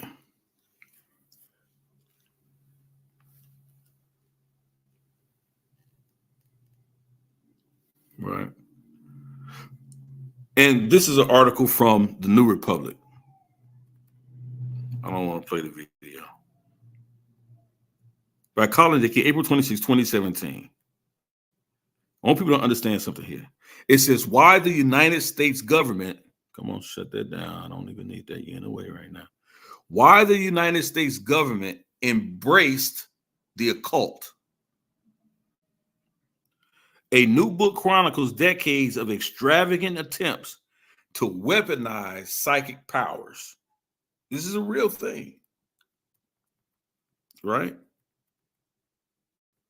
And I want y'all to pay attention to something here. This is a seance being had, right? This is a seance being had.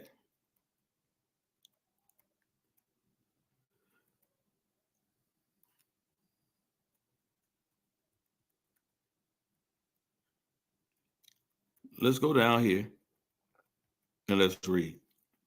In 1952, the U.S. Army asked Duke University to help them develop a program to determine if dogs were psychic.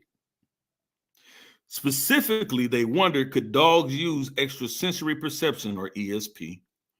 To this end, researchers carried out a series of 48 tests on a beach in Northern California to see if dogs could locate underwater explosives. At first, the results pleased the scientists, who concluded that there was no known way in which the dogs could have located the underwater mines except by extrasensory perception. Let us pause for a minute before going further. A dog's olfactory capabilities are 40 to 50 times greater than those of humans. Its hearing is 4 times stronger. Judging them by human metrics, dogs literally have extra sensory perception. This does not mean, however, that they are psychic or paranormal. And sure enough, further tests failed to deliver any supernatural results. A follow-up program was deemed an utter failure, and researchers noted a rather conspicuous refusal of the dogs to alert. Right? This experiment is only one of the strange stories, many of them recently declassified in Annie Jacobson's Phenomena, the Secret History of the U.S. Government's Investigation into Extrasensory Perception and Psychokinesis. As with her previous books on Area 51, Operation Paperclip, The Secret Project for the Nazis, Rocket Scientists, DARPA, Defense Advanced Research Projects. Remember, DARPA was a big thing with the Trump administration. As he went into office, he began to read through some of these files. And DARPA was one of the projects and programs that he began to talk about when he started talking about deep fake governments, or these deep fake governments or shadow governments that was running parallel to what they show us in the media. This is what he started talking about, right? This Defense Advanced Research Projects Agencies, which develop new technologies for the Defense Department. This one begins with the fallout of World War II and extreme measures the military industrial complex took to unlock and weaponize psychic abilities in the early days of the Cold War. So the understanding of the military industrial complex is that when the U.S. government figured out it was big bucks in creating wars and going to war and going to war. But here, I just want to talk about here. It says the Defense Department, she tells us, began in its own experience in the 1980s and the 90s before their final incarnation. Project Stargate, right, was finally decommissioned, right? And this was their focus on weaponizing psychic abilities. Psychic abilities. And so let me go down here just so I can show you that this stuff is believed in the higher ups in our government. This stuff has not went away.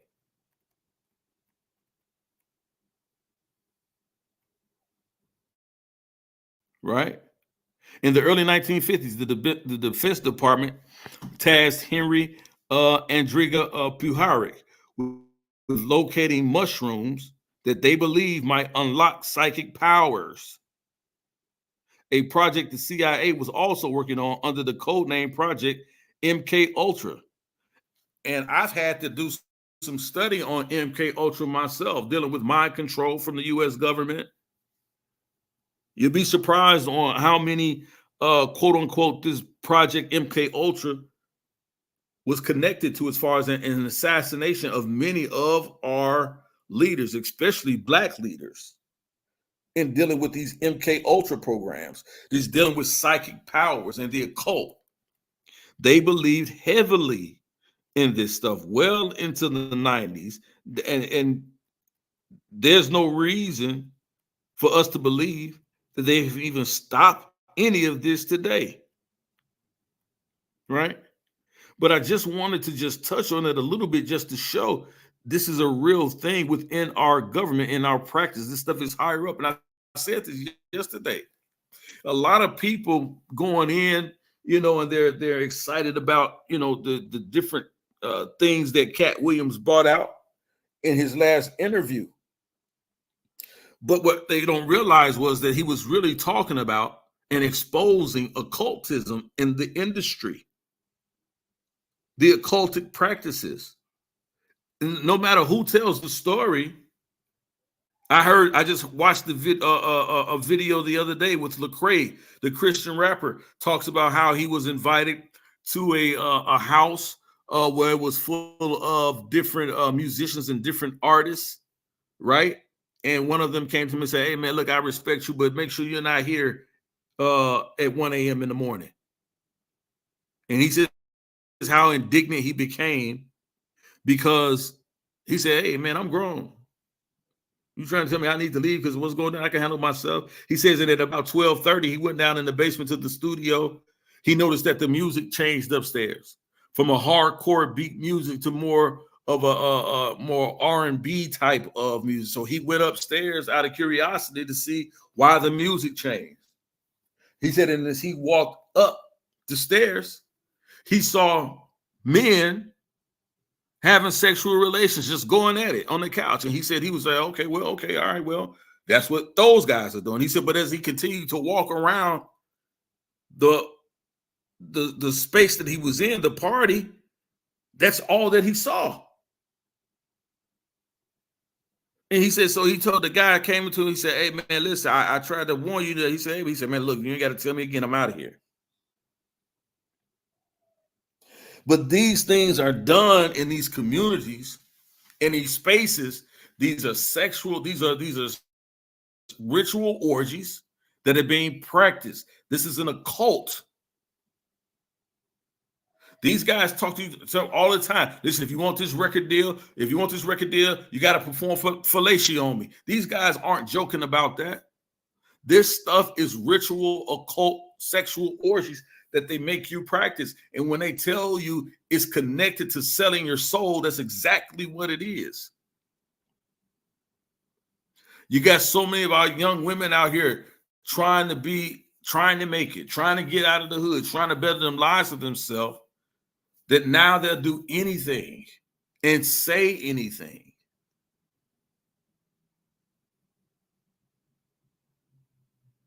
Right? Just think about the imagery. You got the young boy, little Nas X. One day he drinking blood and he putting out gym shoes with blood in it, and he dressed like a devil in one video. Talking about he's homosexual, right? And then the next video you see him, he's got himself nailed to a cross. Absolutely.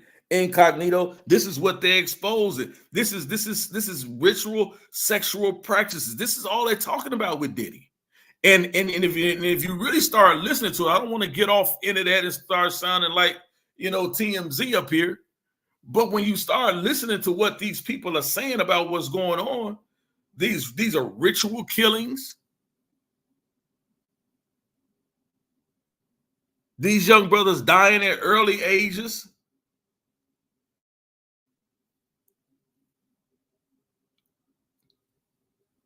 Taking the music, dead and gone. But what profit a man to gain the whole world and lose his soul?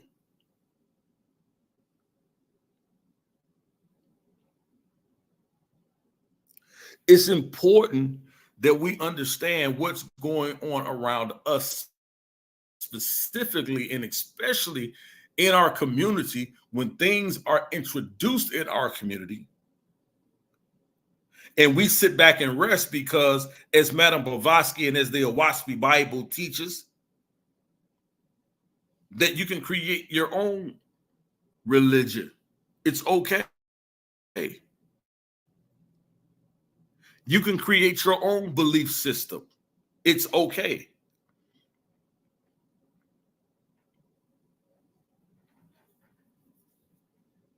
But why is it always at the expense of children? Let me see if I can find this one book. Let me see if I can find this one book.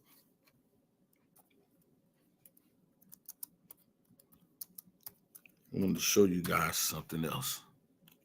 I think I got it right. Let me see.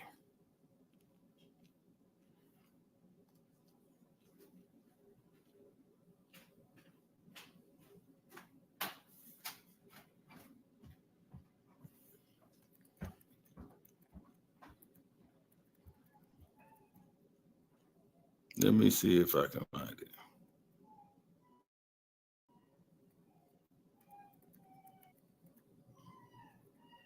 See if I can find it. See if I can find it.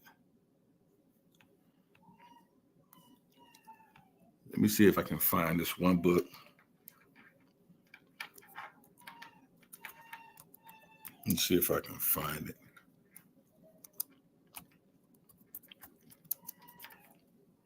Because I want you guys to understand how the attack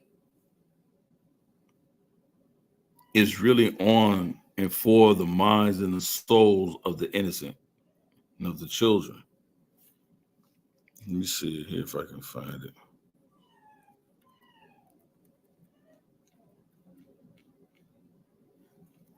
I think I can find the name of this book. It is behind.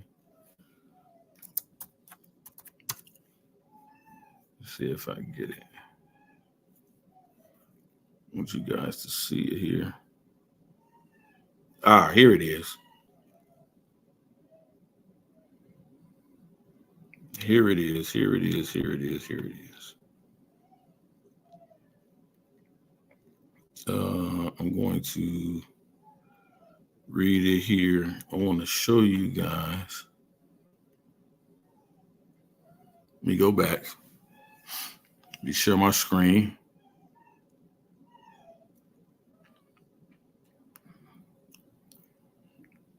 Come on, now you don't want to let me get in here. It's a book, and the title of the book is called After the Ball. And I'm going to show y'all something.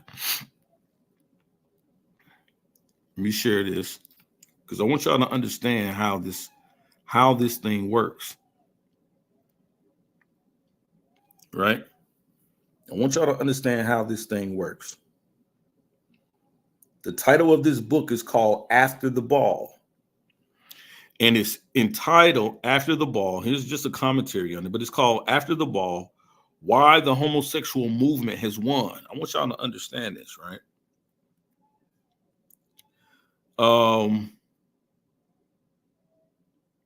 Let me read this for you, and then I'll break it down.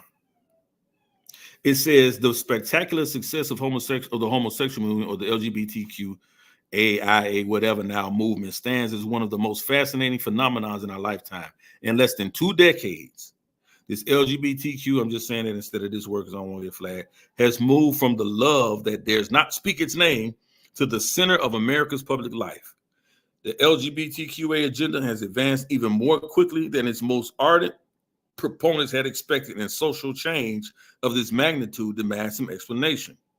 The partial explanation of the LGBTQA movement success can be traced to the 1989, listen people, to the 1989 publication of the book called After the Ball, How America Will Conquer Its Fear and Hatred of the LGBTQA communities in the 90s. This is a real book. This is a real book that was put out in 1989. I'm going to show you how diabolical and how calculating this is, that we're so that we're so in a way where we're not really understanding that these type of occultic practices are agenda-based. They have agendas to them, right? It says a partial explanation, we read, that can be shown to the publication of After the Ball, How America Will Conquer Its Fear and Hatred of the LGBTQA community in the 90s, people. In the 90s. Listen to this.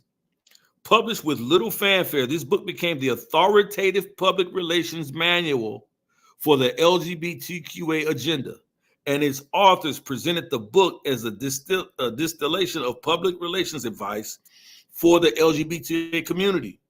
A look back at its pages in an occasion for understanding just how successful their plan was. I told y'all, they put it in a book and said, look, this is our plan on how to bring all of this LGBTQA stuff to fruition, where now we won't have to hide in the shadows. We can influence more government openly. We can influence more movies, more television. We can get into the schools. I'm gonna tell you, listen, they had a plan and they put it in a book. And the authors of this book was a marketing, LGBTQA guy who was a famous person to deal in marketing. And then they had another guy that was from the LGBTQA community that was a psychologist.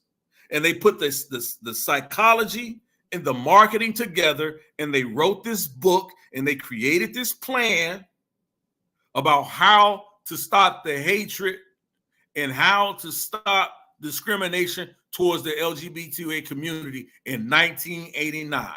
And this book lays it out perfectly, exactly what they plan to do politically, what they plan to do in government, what they plan to do in your household, what they plan to do as your doctor, what they plan to do as psychologists, what they plan to do in marketing, what they plan to do in your home, what they plan to do in schools. They laid it out exactly what they were going to do. Now listen to what it says. Authors Marshall Kirk, these are the two gentlemen I was talking about, the psychologists and the marketing geniuses, right? Marshall Kirk and Hunter Madsen combined psychiatric and public relations expertise in devising their strategy.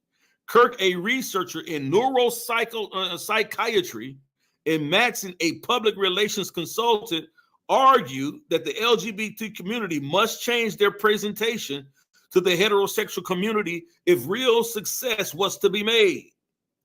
Conceiving their book as an LGBTQA manifesto for the 1990s, the authors call for the LGBTQA community to repackage themselves as mainstream citizens demanding equal treatment rather than as a promiscuous sexual minority seeking greater opportunity and influence. They wrote this just as the AIDS crisis hit its greatest momentum. The authors saw the disease as an opportunity to change the public mind.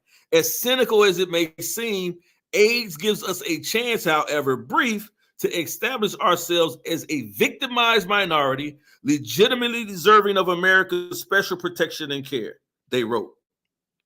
Give them credit. They really did understand the operation of the public mind. Kurt and Madsen called for the LGBT community to talk incessantly without fail. Continue to talk about it in public. Open, frank talks makes LGBTQness seem less furtive, alien, and sinful. More above board, they asserted, constant talk builds the impression that public opinion is at least divided on the subject and that a sizable block, the most modern, up-to-date citizens, accept or even practice it. Nevertheless, not all talk about homosexuality is helpful. And when we say talk about homosexuality, we mean just that. In the early stages of the campaign, the public should not be shocked and repelled by the premature exposure of the behavior itself. Instead, the imagery of sex per se should be downplayed.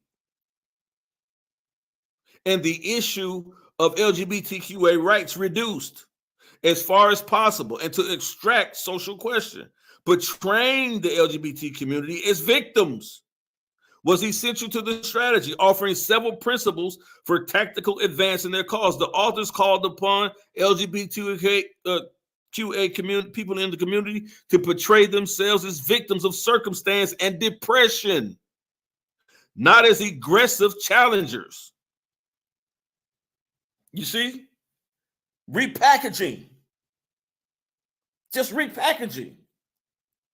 But the reason why I'm bringing this out is to show that how they found out what their greatest asset was in really making this thing go. Right?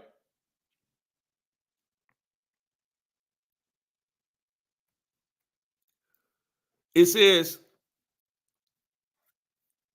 let me find it here.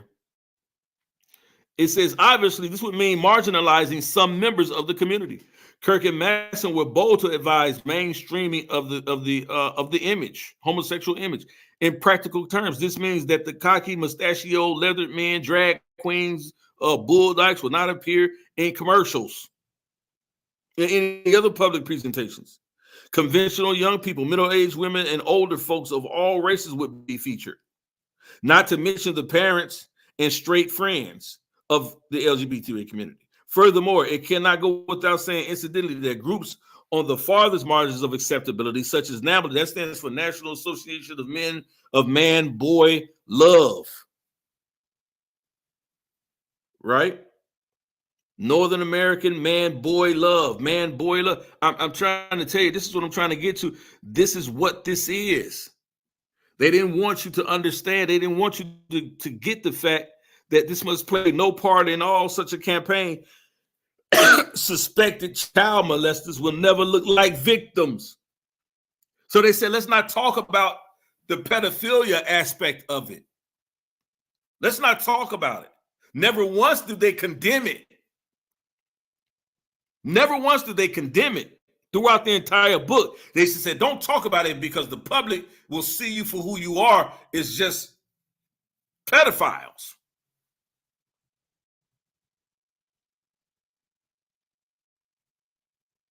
The blood of the innocent is always at stake. This is nothing more than Molech worship, Luciferian worship. That's all this is, right? It says, what about the origin of sexual orientation? The success of homosexual movement can be largely traced to the very idea of orientation itself. More precisely, homosexuals advance their cause by arguing that they were born that way. Did y'all see that? In 1989, they came up with these talking points. Tell them you were born that way. Not that it's your choice, your orientation. But now you must say you're born that way. I'm telling you, people, this is the same type of understanding and ideas that these Oahspe texts give you and these other texts give you. This is how you say this. This is how you mask the reality of what we are. Right? It's the same thing that they've been doing here. And as you go further in reading this, they'll tell you that their number one strategy to do this is that if they started with little children, if we start telling little children, getting them at school age, because we won't be able to change the minds of the parents.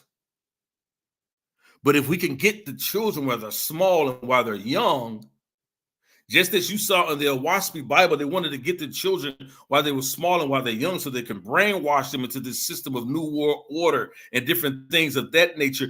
They say, let's get to the children first because we can take the children. And if we start teaching them this at a young age in schools, start writing the children's books this way and start and taking out books that's completely staunch against the practice of homosexuality, if we can get all of that from removed around them, regardless of what their parents said, because their parents don't spend as much time with them at home as the teachers do in school. So we have an opportunity there to teach them in a way that can groom them into this lifestyle of homosexuality.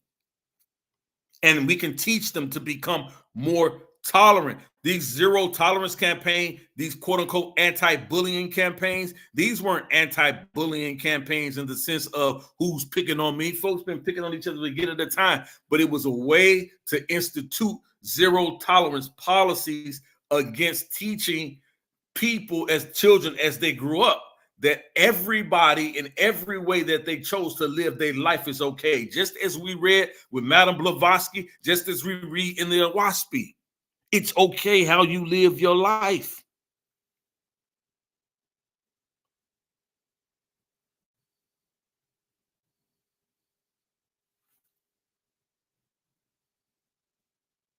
Do y'all see how these agendas work? They say they had a plan. In 1989, they wrote a book. And what are we doing? We're dealing with this today. And then they give us a president who tell us it's okay to have transgender bathrooms.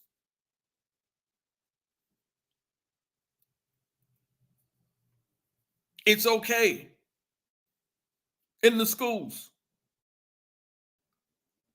Yeah. My point is the influence of these occultic practices, they may seem unrelated to us at a glance, but if we began to see through the spirit of the Ruach Elohim, as we began to stop looking at everything through rose-colored glasses, as they say, and began to see clearly now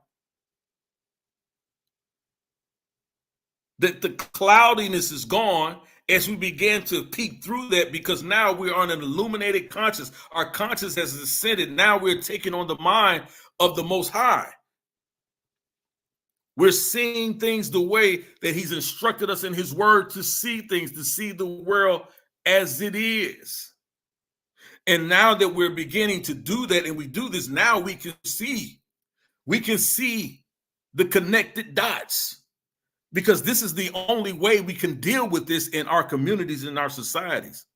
These things are connected through the music, through the designer clothes that they wear and creating for children. Children's clothes now in these stores mimic adult clothes. Why? Why?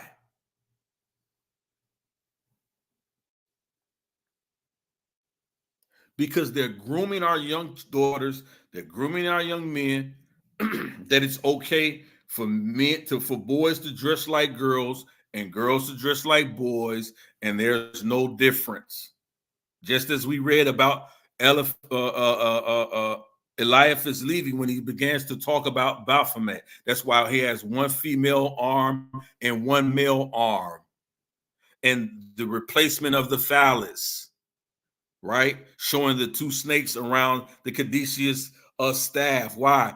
In order to groom and to promote that there's no such thing as male and female, but dealing with the androgynous idea that's being forced into society. This is a practice that we can take all the way back, not just done through ancient Kemet, but the practice of Molech and Set. These priests are just modern, these are just modern priesthoods dealing in new age movements and occultism, masking and hiding these occultic practices. It's there. And as we said from the very beginning, from yesterday to today, the underlying commodity is the children. It's the children. Let me show you guys one more image. I'm going to go back to the Baphomet image really quickly. And I just want to show you guys just one more image that really should tell it all.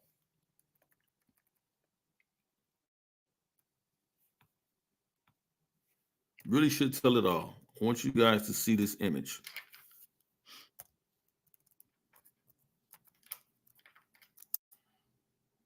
And this is the modern image.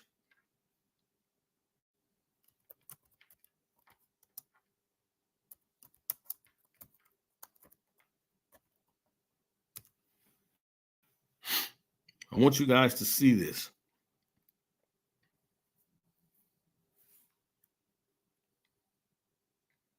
I want you guys to see this.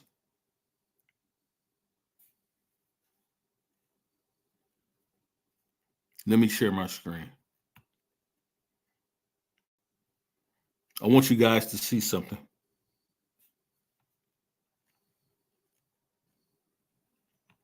This is the modern day image. And it's made its rounds. I actually saw this in Detroit myself, downtown Detroit, as it was on display. But I want you guys to see something.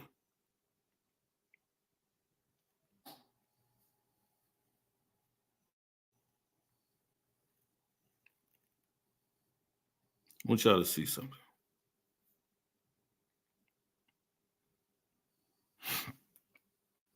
See if I can get a bigger picture of it for you so we can all look at it.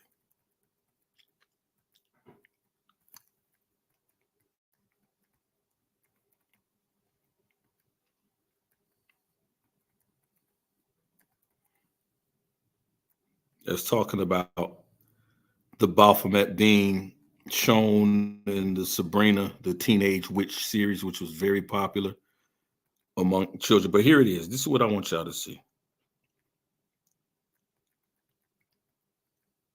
A few years ago, I saw this statue on display downtown Detroit, the middle of the square. They showed the image. They had an image of the Baphomet. We talked about all the satanic imagery. But look at it, people. What is it that we see here? Young boys and young girls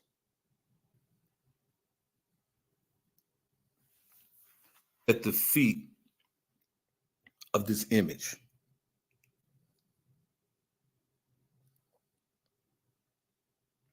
Why is that?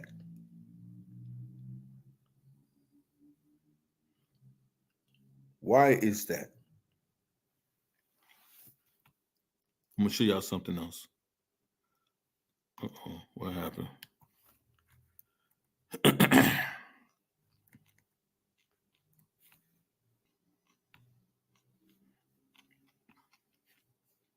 That's not the one I wanted. Let me go back.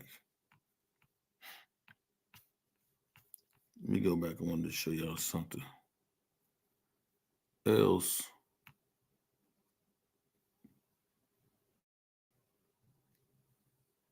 Let me see here. Maybe I can get a better image right here that I can share with you guys.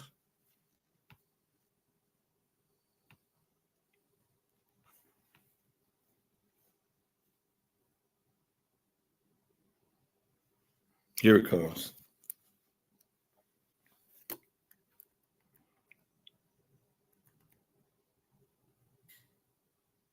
Look at this. Satanic leader after school club saying positive message. Now, like I said, man, this is incredible. I actually saw this image right here. And right now it's listen to what it says. The 3-year-old the Satanic Temple is waging religious battles along a variety of fronts nationwide, and its co-founder, get out of here. I don't want to see that. Move. It says its co-founder says it's just getting started. The 3-year-old organization is fighting to get a nearly 9-foot, 1.5-ton statue of the goat-headed idol Baphomet placed on the Arkansas Capitol grounds as a counterpoint to a planned 10 Commandments monument. Members have also proposed after-school Satan clubs in elementary schools from Oregon to Georgia, where evangelical Christians' good news clubs are operating, right? But look at this image. And what do you see at the foot of this image? Little boys and little girls. This is the image. As we read, also known as the Lucifer image, also known as Set.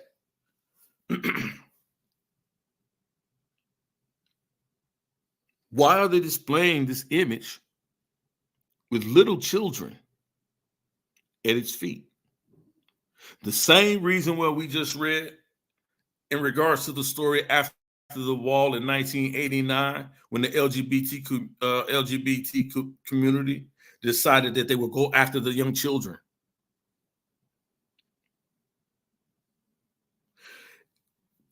If you really want to do some research, the anti-bullying campaign that they launched across this nation in public schools, the anti-bullying campaign, if you really want to do your research, it was founded by the LGBT community. That was their program. The guy that actually founded it was the president of GLAAD, right? Which was a LGBT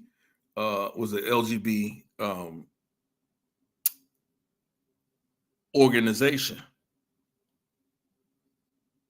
in the 90s. That is the same gentleman that founded and wrote the zero tolerance bullying program that's in most public schools today in the United States. It was founded by the LGBT community group GLAAD. That's where it came to be. And so I wanted people to really get a clear understanding that as we're looking at these things and we say, oh, that's just them, they can do what they want, ain't got nothing to do with me. No, it has everything to do with you. Everything to do with you.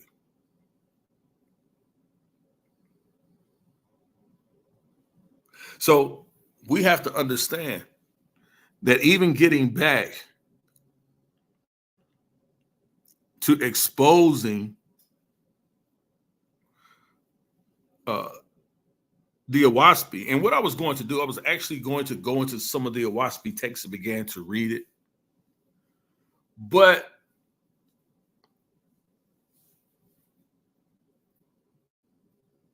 as I began to read it, I felt as though that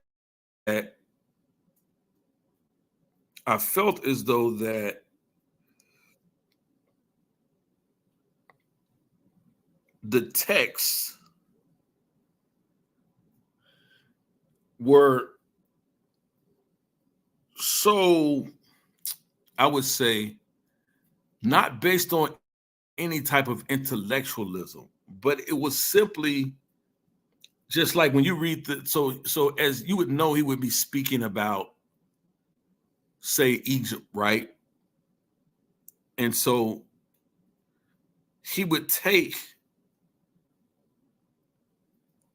the word Egypt and take the Y out of the word Egypt as we write it here in the English, and then he would replace it with a vowel like you or something, and then he would give it this persona, like as if it was, it was a real person or something like that.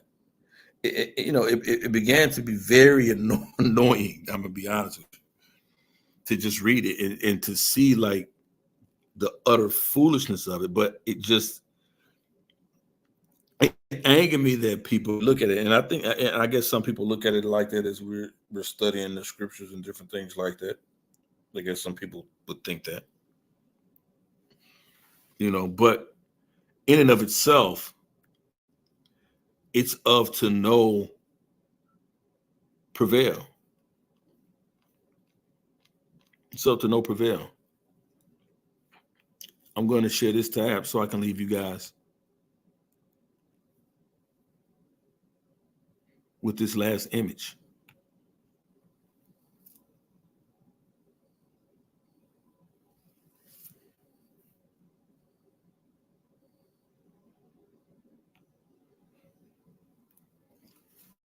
Let me make it larger.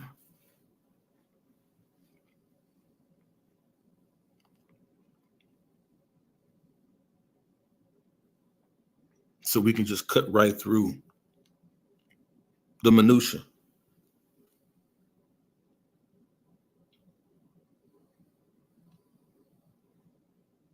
Where the children are the commodities.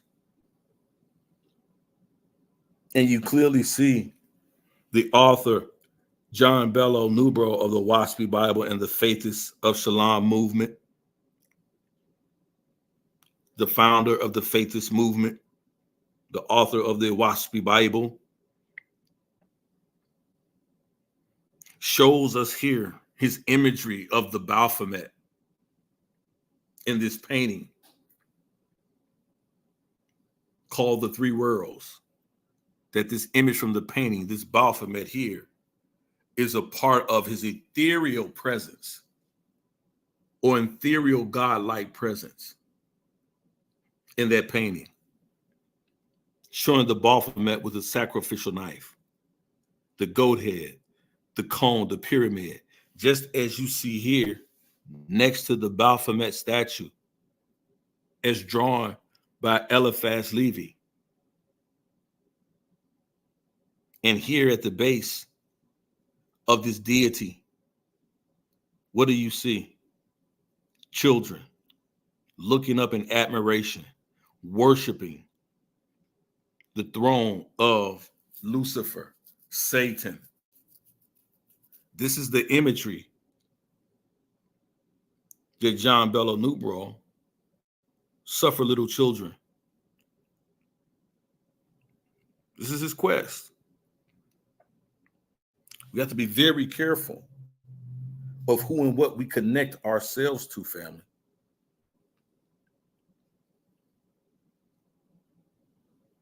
So when you hear the people in this community talk about this Oahspe Bible and its Faithist teaching, look at its connection.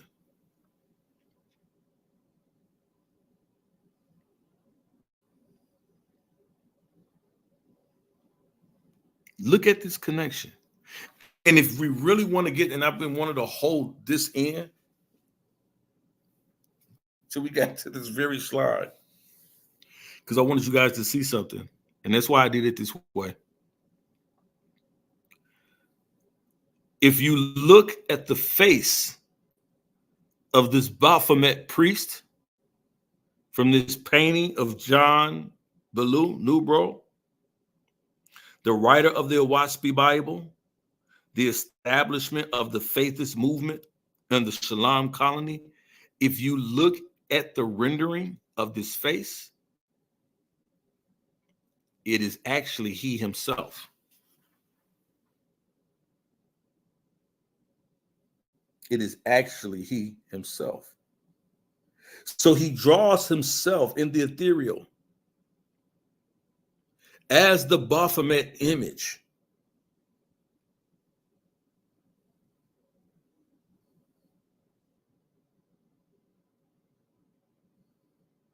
Because this is who he desires to be. And the Baphomet image, or Molech as we understand it to be, requires child sacrifice. And this goes into what they called, and it was reported as his obsession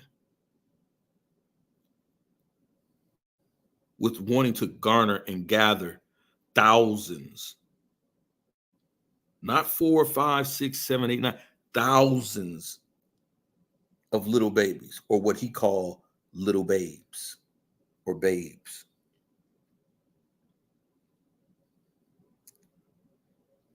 I admonish you, family. If you have family, friends, people who are connected to this teaching, this is not a teaching of light, but a teaching of darkness. And when I'm talking about darkness, I'm talking about immorality. I'm talking about evil.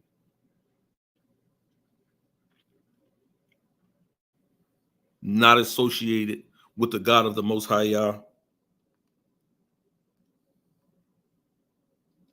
This is a complete satanic movement, this new age movement. This is a complete satanic movement. I want my people on here to understand that the Most High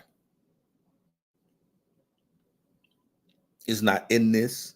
He's not connected to this. And when I say the Most High, I'm talking about the God of Abraham, Isaac, and Jacob. I'm talking about the God in the Bible, the God in the Tanakh. That's the God I'm talking about.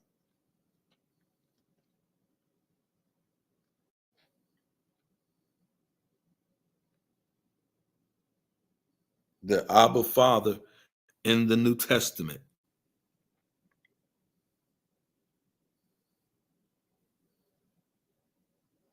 This is the connections that we see.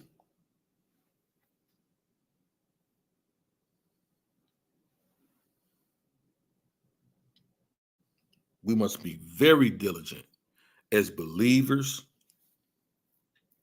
in the Most High Yah, that even if you don't know anyone in this whole Oahspe teaching or occultism, that you're equipped and you pray and you become equipped, that now you understand how to protect your nieces and nephews, your children, your friends, your family.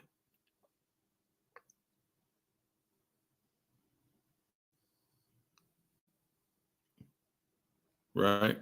When I realized he painted himself as the Baphomet priest here,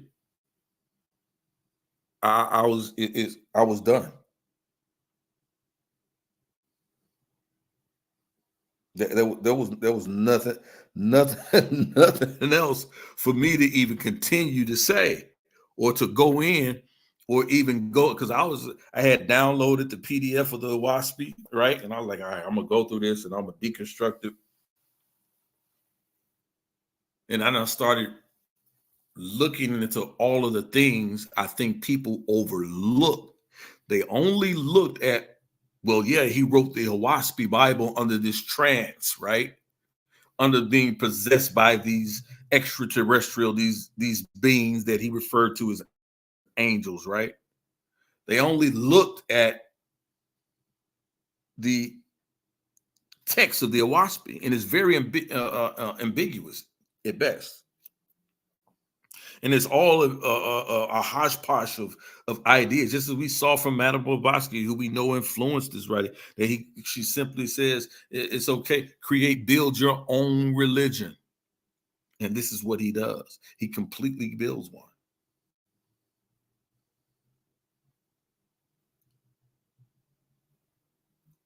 But me being an artist myself, when I read that he had paintings that he had created under the same influence that he claimed under the trance of these spirits, I said, let's look at his paintings, because I know that most artists, they paint what they believe.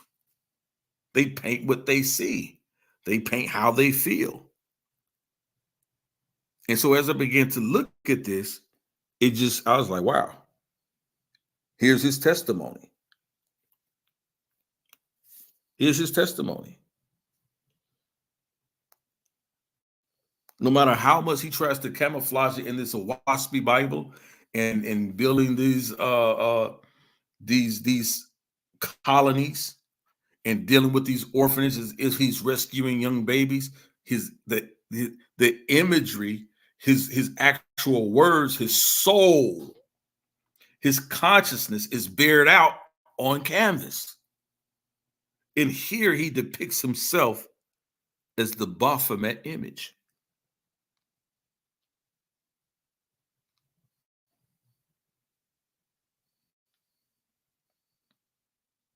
How incredibly wicked.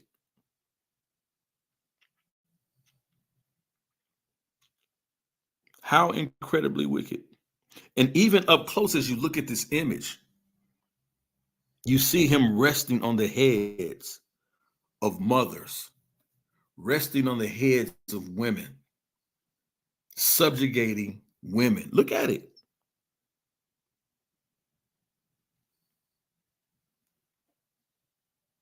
They're tortured in despair.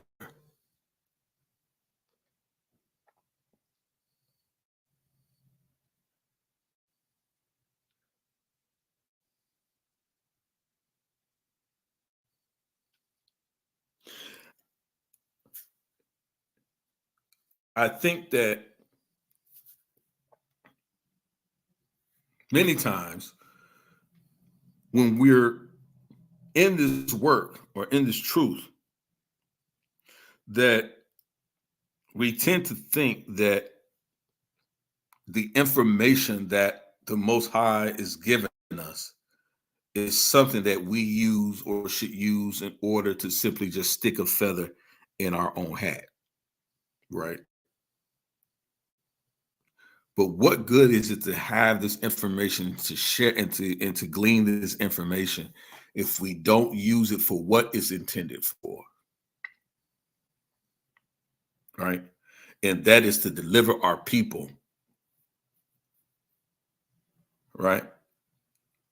To deliver our people from thoughts and ideas, ideologies, and every knowledge that exalts itself against the Most High Yah.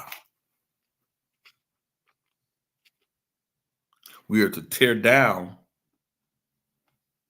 the idols. We're to smash the idols.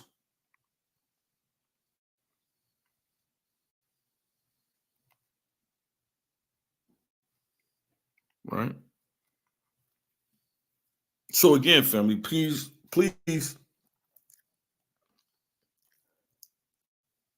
like, share, and subscribe. And Sister Professor Lovely Lady, yeah, you're absolutely right. You're absolutely right. And I will venture to say this. Put that back up.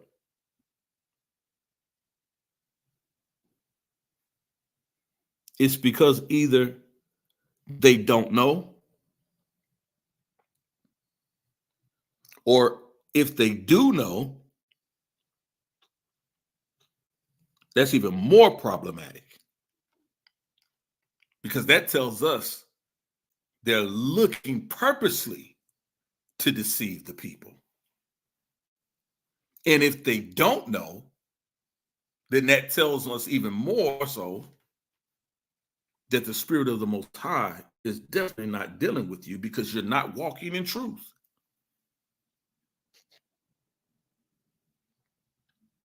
The scripture always talking about having a form of godliness, but denying the power thereof.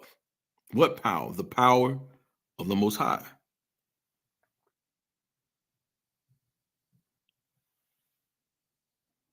Professor Lovely Lady says, what is interesting is that the Oahspe crew, I forgot whatever they call themselves, some kind of Oahspe gang or some kind of something they call themselves, the Cosmo gang or Cosmin, whatever they call themselves. They done clicked and ganged up, right? Or whatever they call themselves. She says, what is interesting is that the Oahspe crew does not go into death. As Elder Yara does, as we've done here, they never show these images. No. No. But this is why we're here, so that we can bring the truth of what the Most High want us to understand about the world and the wiles and the trappings of Hashatan, the things that are happening around us and how we're dealing with it. Listen, you can't defeat the enemy in your life if you don't know who the enemy is.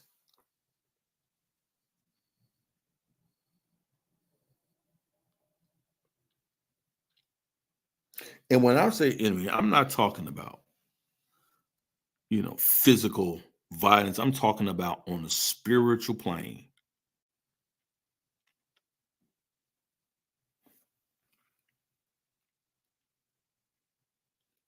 I'm talking about on a spiritual plane. We're having conversations and laughing it up with folks, and before you know it, they slipping in a doctrine on you. Before you know it, they trying to groom you to come study with them. Oh, we don't bash people religions over here. We don't do that over here. We're Faithists. We don't bash. Everybody believe the way they want to believe. That's that unto thy own self be true and live as you want to live, and create your own religion, as we've seen Meta Blavatsky live by that. Create your own religion. Listen, man, this stuff here, y'all gotta understand, this stuff here is only to do one thing, and set out to destroy you and your family.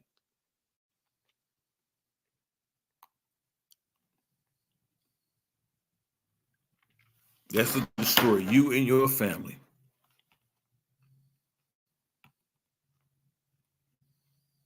You understand what I'm saying? And that's to destroy you and your family. And guess what? They want to destroy you and your family because they know if they do that, then they have easier access to your children.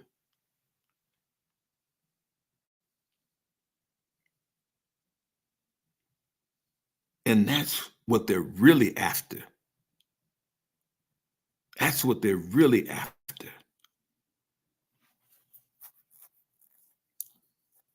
Sister Cassandra says, as far as the teachings of the Holy Bible are concerned, if it's new, it's not from Yah. And if it's from Yah, it's not new. There's nothing new under the sun. Ecclesiastes 1:9. The souls of our ancestors. Glad to see you in the building today, sis. I appreciate you for being here. It says what she says. What's sad is some sister or brother out there innocently seeking truth may get caught up in their doctrines and become led astray. Help us, Yah. Absolutely, and that is why. That is why we're here to build and to seek out truth and to cut through this. See, some of these people, y'all here on daily basis, all they want to talk to you about is the feast days. And, they want to talk to you about, whether or not a woman should, should you suffer a woman to teach and all of that. First of all, should we suffer a woman to teach? Yes, there are many teachers in the scripture that was ordained by the Ruach Elohim, by the Most High. Absolutely. There are many teachers, right? Just study Aquila, Priscilla, study Dorcas. And these were not poor women. Dorcas was a very wealthy woman in the New Testament. She was definitely a teacher. I believe it was Aquila. Am I saying that? Aquila and Priscilla who pulled Apollos aside, and he says, "Hey, ask him, are you aware of the power of the Royal Elohim of the Holy Ghost?" He said, "I haven't so even much as heard of it." And the scripture said they pulled him aside, and she ministered to him. I don't understand why people miss that. Y'all can go in there and show where it says, if women, you got any questions, let them ask your husbands at home. Y'all can find that, but you can't find the scripture where it says that the woman pulled Apollos aside and taught him about the things of the Most High Yah. Y'all funny with that with me. Y'all can acknowledge Deborah, the judge of Israel, as she sat under the Mamre tree. That was the place where the highest judge at the time in Israel would sit. That's where you would come to hear the oracle of the Most High Yah, was the person who sat in the seat underneath the Mamre tree. Y'all don't recognize Deborah sitting there? But they teach y'all all kind of other crazy foolishness, man.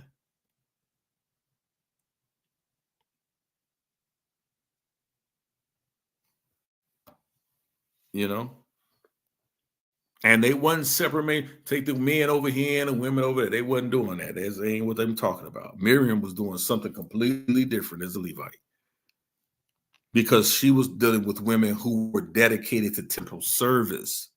So she was over those virgins. All women didn't follow Miriam.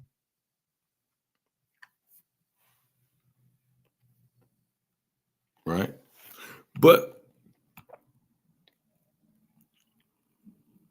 I want to say that as we move on, as we move forward, right, this chatter of unidentified flying objects, UFOs, or what they call them now. They call them something different now. UFAs or something. They call them something different now. I gotta remember what that term is. They're no longer calling them UFOs, but they call them something else now. But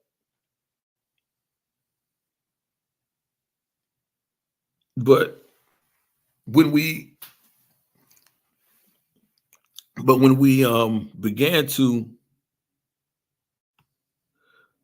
began to hear this chatter, this buildup, these UFOs and aliens, and over here in Miami, and these flying objects, and then you have some of these camps that are teaching, the Most High is gonna come for you, and He's gonna take you back up in the spaceship. UAPs, thank you, thank you, Drakiel. Peace to you, family. They call them UAPs now.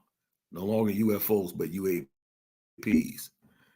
And so when you see these things now, understand that all of that is a part of occultism.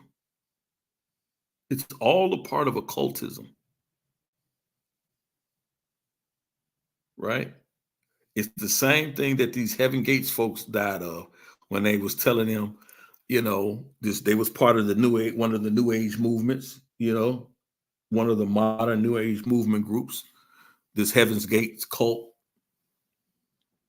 He said that the only way you're gonna be beamed up in the spaceship, you're gonna receive salvation, is if when they was watching for Halley's Comet, and they believe that in the tail of Halley's Comet is where you would be beamed up, right? And so you had to be prepared during that time. And the only way that you can get there is that you had to be in a deep, deep trance-like state so that your consciousness can be sucked up into the Halley Comet, which was, they said, was the spaceship that was going to pass over them. And the only way you could be identified is if you were in a deep state of consciousness, which would require these deep psychedelic drugs for you to take this special potion or elixir, right? And then also you had to be dressed in all black, and you had to have on all white Air Force Ones. If you didn't have on the all white Air Force Ones, you couldn't be identified. You would miss the beaming up to Heaven's Gate. Y'all understand what I'm saying about this occultic practices and the things that we hear? Be very careful. Guard your hearts and your minds. If it doesn't line up with scriptures, and I'm not talking about these guys out here that's telling you Yahweh Shai coming back, and y'all see these characters of Yahweh Shai and God, and he got silver hair and he looked like Bishop Nathaniel with gray hair. That ain't him. That ain't him. That ain't him.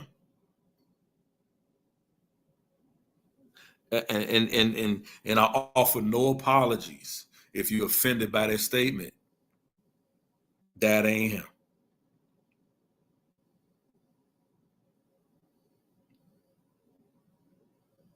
Because when you really start getting down to the depiction of what is given, when it talks about he had white hair, that's a depiction of purity and wisdom. That's what they were referring to. Not that God had white hair like yours and mine, right? Or anybody else's you ever seen. Right? It's not talking about his hair was white, it's talking about wisdom. It's talking about wisdom. His eyes were of fire. Why was his eyes of fire? Christ taught us that the windows are the eyes to the soul.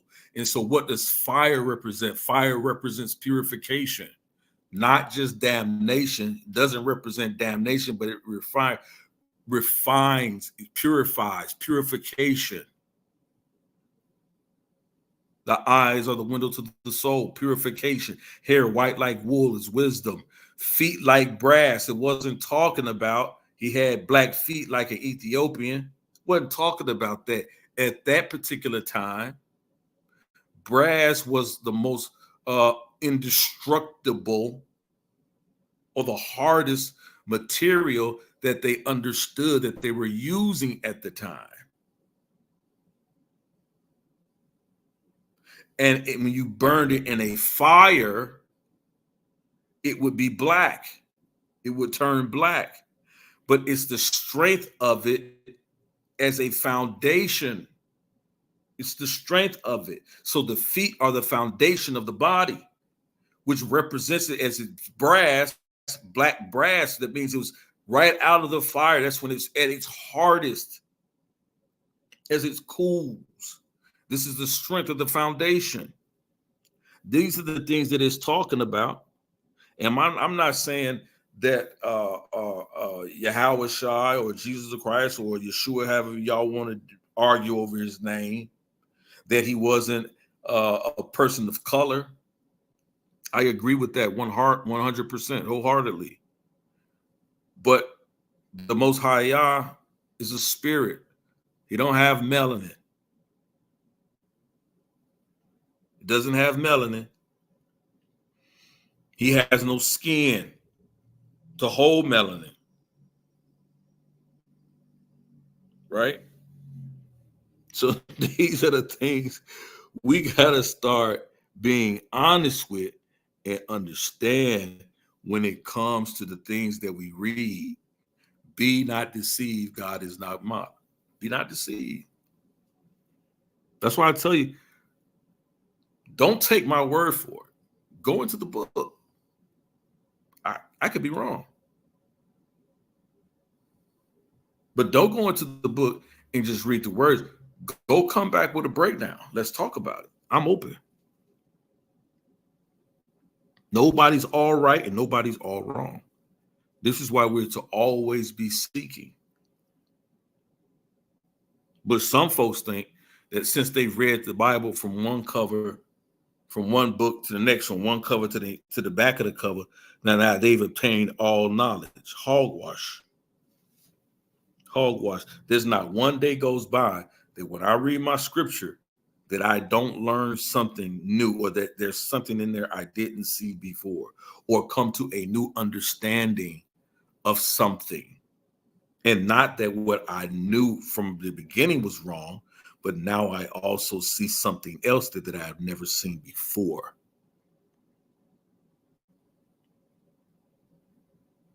Right? The souls of our ancestors, she says, this is the reason I'm so hesitant to connect myself to a congregation. There are only a select few that I even listened to. When I first started my journey, I had to duck and dodge so many wolves. Absolutely. And it's unfortunate that we have to do that, but that's wisdom. Be careful. Be careful who you seek wisdom from.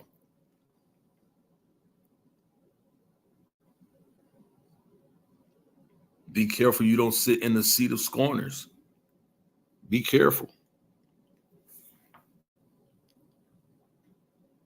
Be very careful.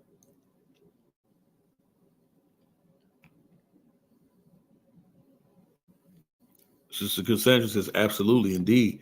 She says, beware of wolves in sheep's clothing. And that's exactly what we see here in this Oahspe. Because they wouldn't have never talked to you about looking at the tenets of what Eliphaz Levi says and how he breaks down the symbolism of Baphomet, that it's the same exact thing you're reading into the Oahspe. And then you begin to look at the imagery of Nubro, that he depicts himself even as Baphomet himself. You got to be very careful about what you see and who you deal with. That's why I say take what you hear here if you want. Take what you hear here and you hear on this channel and go do your own study and research. Just as Sikkim Dog did. He said, man, I got to go in. I'm hearing what you're saying, but I got to go in and do some more digging myself. I read the other day on Sister Cassandra's channel. She said, hey, listen, she sent me a whole email. Hey, listen, this is what I got out of this when we were dealing with Elijah. That's how it should be. Professor Lovely Lady always dropping jewels in the chat about different things that she has heard and she hears and she understands. What does say of Yah?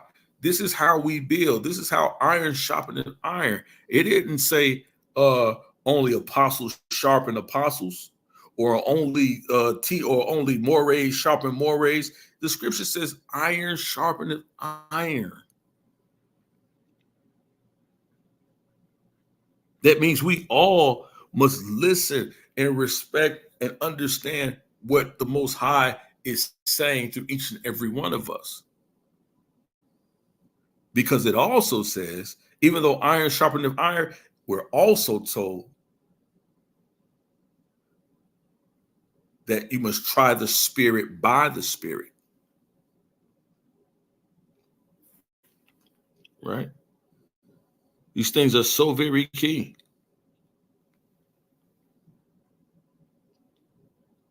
It's so very key.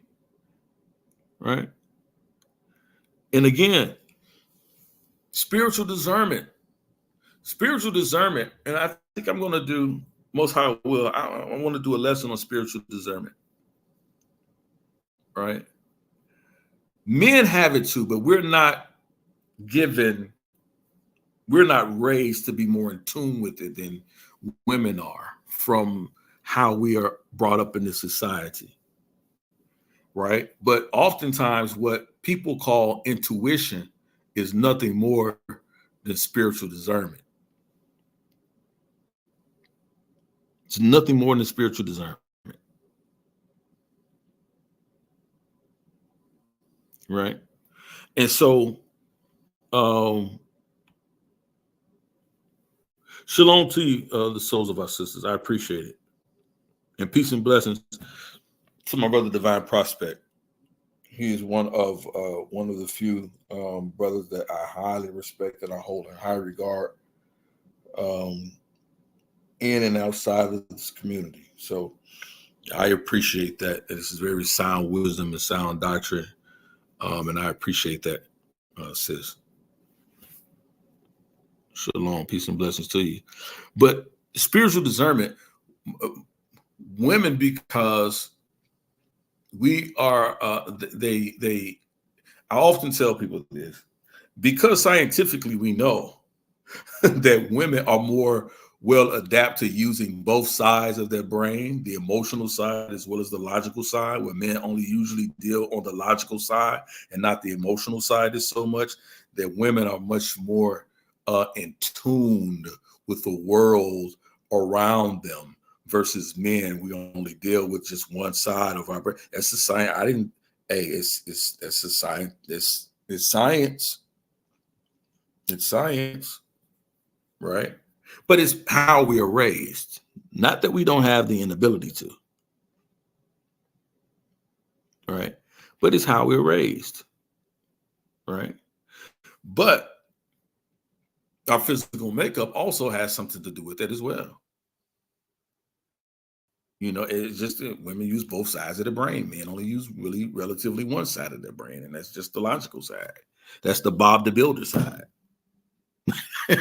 We're not always taught to use, our grow our emotional intelligence, but women, they're the focus with young girls a lot of times is to build up that emotional intelligence side. They have that, right? That's part of the physical makeup of women. They have that at a much early age, in a much younger stage than men do.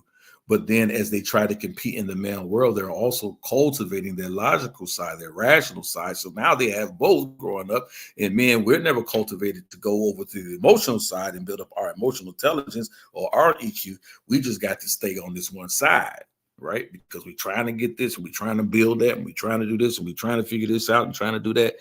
So oftentimes we stay handicapped.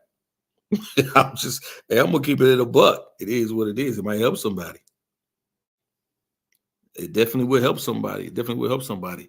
So I think that, as a matter of fact, I think that dealing with spiritual discernment, and I'm listening, I think I'm going to do, Most High will. He says the same. That will be, um, you know, uh, an up and coming topic or lesson that we can really get into, because I think it's something that's much needed to be understood. Right. So again, uh, we're I'm past the 3:15 mark. Don't laugh at me, Sister Cassandra. That's what it is. That's the Bob to build the IQ quotient. That's all you know how to build things. That's it. Right. So again, I hope that that you have been edified through the spirit and power of the Ruach Elohim, and that the Most High has been glorified in His teaching and in this lesson on today. Exposing this part 2 on exposing the Oahspe, right? Exposing this teaching, right? And dealing with this and bringing it into hopefully a newfound light and understanding about how detrimental and how demonic and how anti-biblical this is, right? And and where we need to be aware, and more so, we should be looking out in these communities because they're full with pedophilia. They're full with pedophilia and child grooming, right? We have to be very careful because that's the golden commodity there, right? Is dealing with child abuse, right? So again, family, I really appreciate those of you who stay with us this long and has um, participated in the building, in the chat. Um, this particular lesson, again, I appreciate everything, everything that the Most High has given. Please like, share, subscribe. Um, if you would like to donate, the Cash App is on the uh, app. It's in the chat as well. It's on the YouTube app, and we use that to give away people. I still have to show the receipts of the family that we blessed from the donations that we bought in from this channel. I have to get that, so I can show you people that I have to show it on the email. I have to show that on the no, not the email, but the text message. I have to show that. So I have to get that text message, so I can show that and display so people could see what we are doing here. So again, peace and blessings, family. We're about to sign off. Y'all have a blessed day. Again, and my prayer is now unto him that is able to keep you from falling and to present you faultless before the presence of his glory with exceeding joy. To the only wise Yah, our Savior, be glory and majesty, dominion and power, both now and forever. Hallelujah. Amen. That is Jude 24 and 25. Again, peace and blessings, family. Y'all be blessed.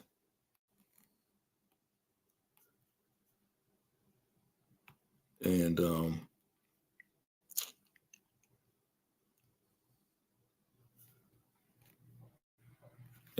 what I wanted to do something before we left, but